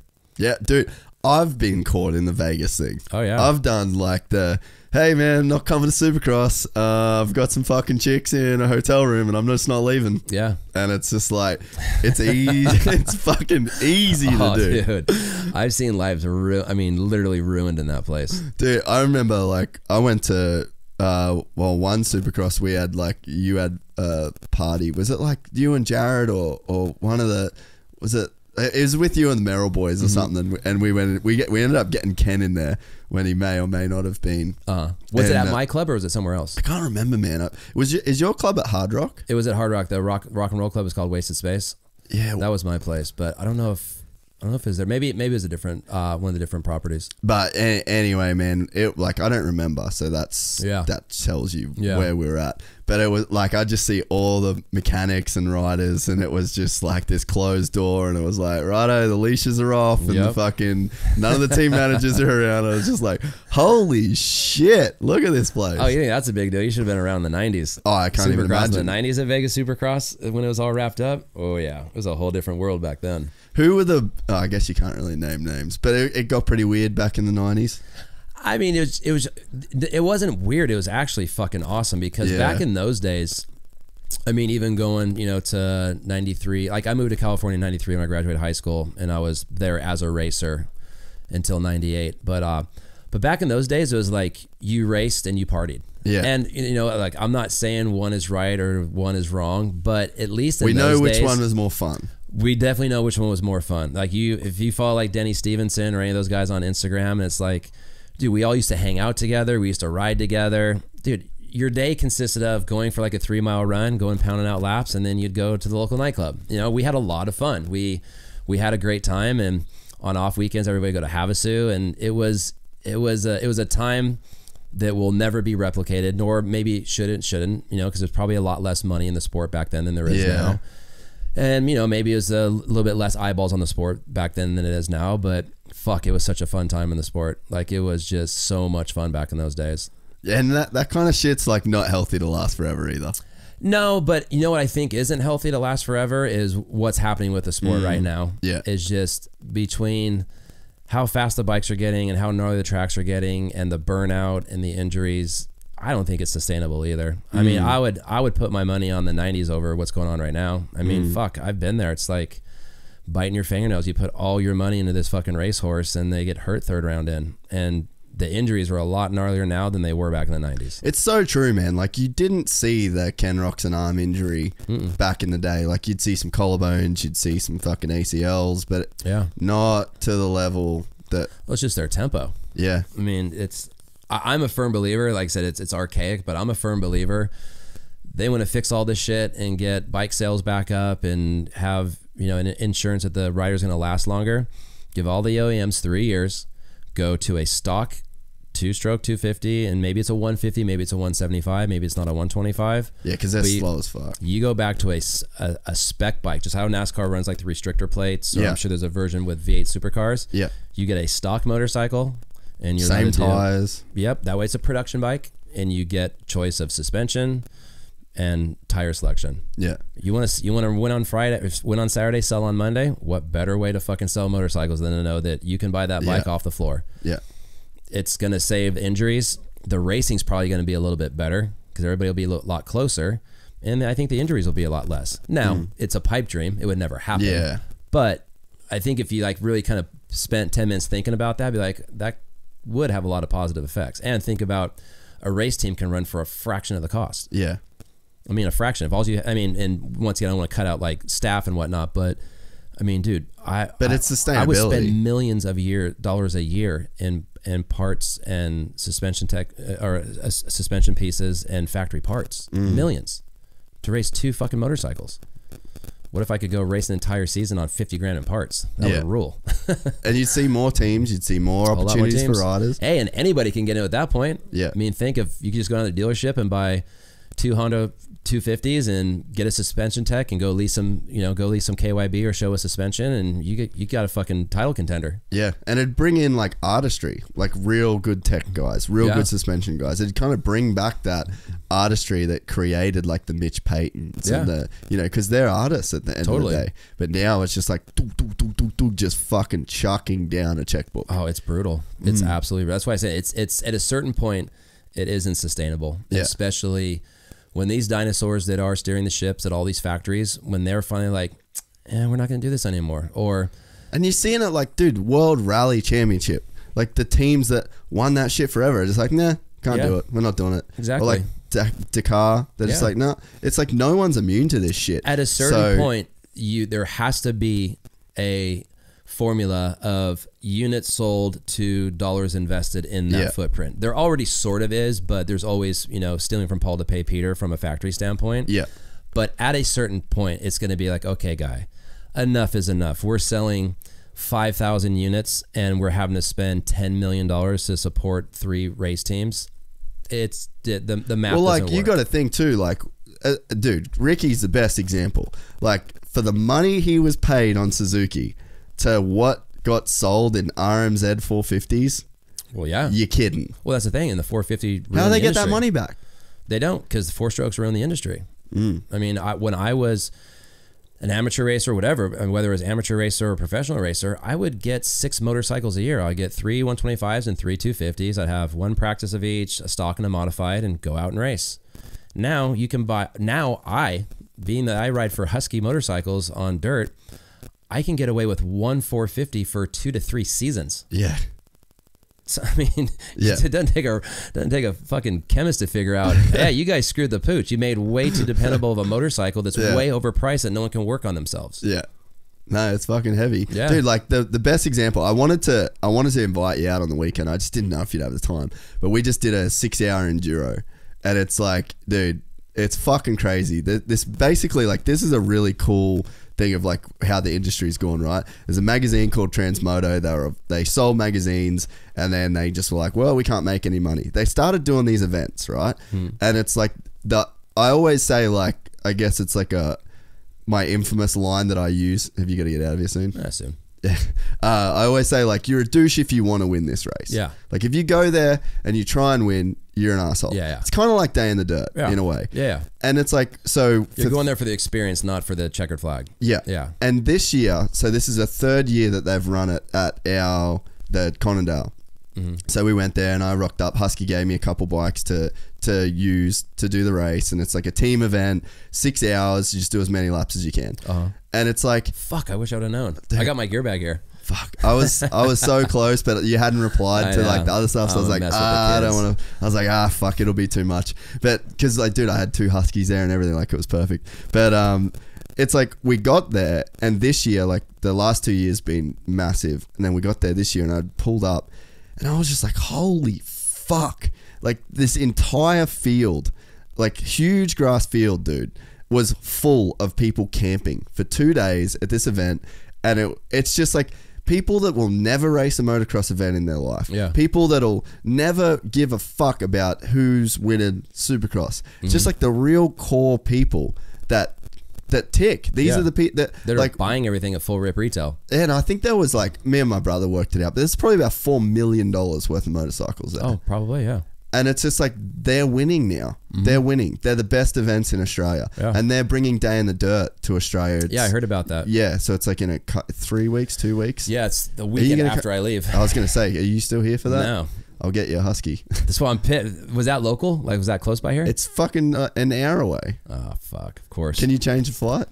No, I was talking about what just happened this past weekend. Oh, this one? Oh, yeah, it was like an hour away. Yeah. Yeah, of course it was. I know. Dude, it was brutal. Like, it was, because it was super dry out there right now, and it was like, fuck. It was one of the hardest tracks I've ever ridden. That's rad. But so basically, it's like Unadilla, basically. So it's like a grass track. Yeah. And then they just slashed it and fucking bunted out the grass track, and then it goes up through the hills, and it would have been about an 11 or 12 mile course, and you just do laps in 6 hours, and that's rad. You would have fucking frothed on it. Oh, I would have loved that. I love torture. And we just like, dude, we got up there the night before, and we built a fire, and we fucking talked shit and drank a bunch of beers, and that's awesome. Quick shades were blowing away, and we were all just fucking laughing and carrying on, and so they had an auction you can auction to buy like a 2-minute lead, and my brother and his mate, they spent $1,500 to get the lead, but it goes to like the farmers charity. Yeah. So they're like fuck it, goes to charity. So they spent $1,500.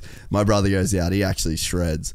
So he goes out, he just got passed by the factory Husky dude. Oh really? So they come in, so they're in second, but like neck and neck, and then Sawley, they're all good. They ended up getting second outright. That's but rad. Sawley goes and fucking high sides a bike off the side of the cliff, and it's costing him 10 minutes.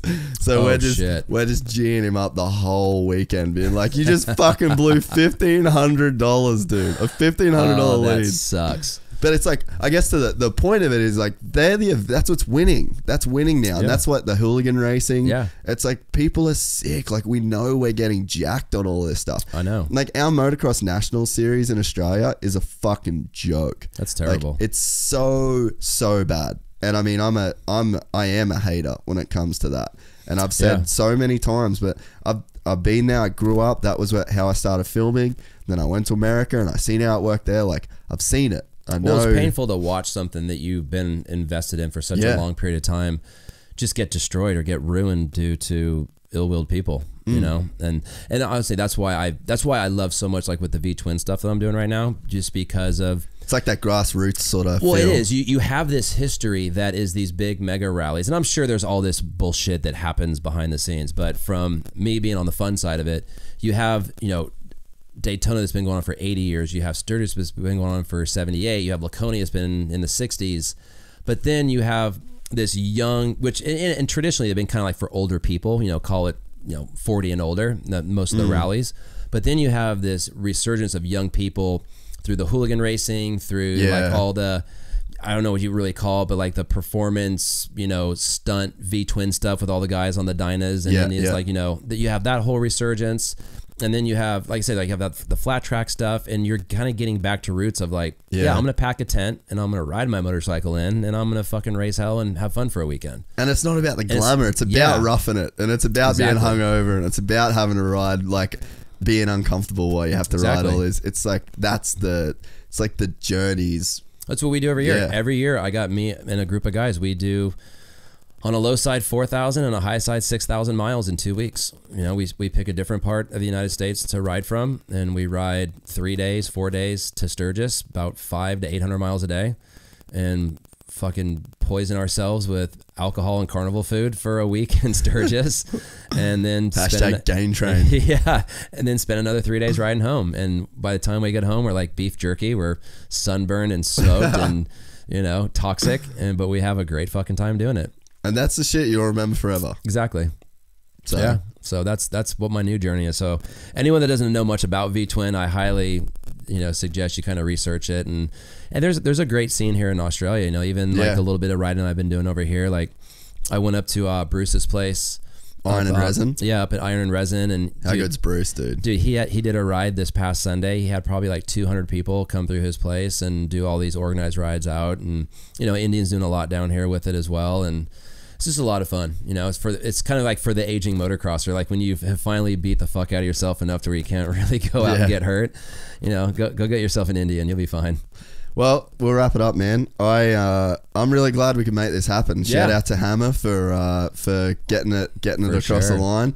And dude, next time you're in Australia, give me the heads up, and we'll try and organize some shit. Well, next time I'm in Australia, my youngest will be a little older, so I'll have more free time. Yeah, true. Because hey, daddy daycare. There's reality to this shit. It is. It's the truth. But man, I've fucking enjoyed chatting for an extended period of time. I hope you enjoyed coming on and do it again. Right on. Well, thanks to everyone listening.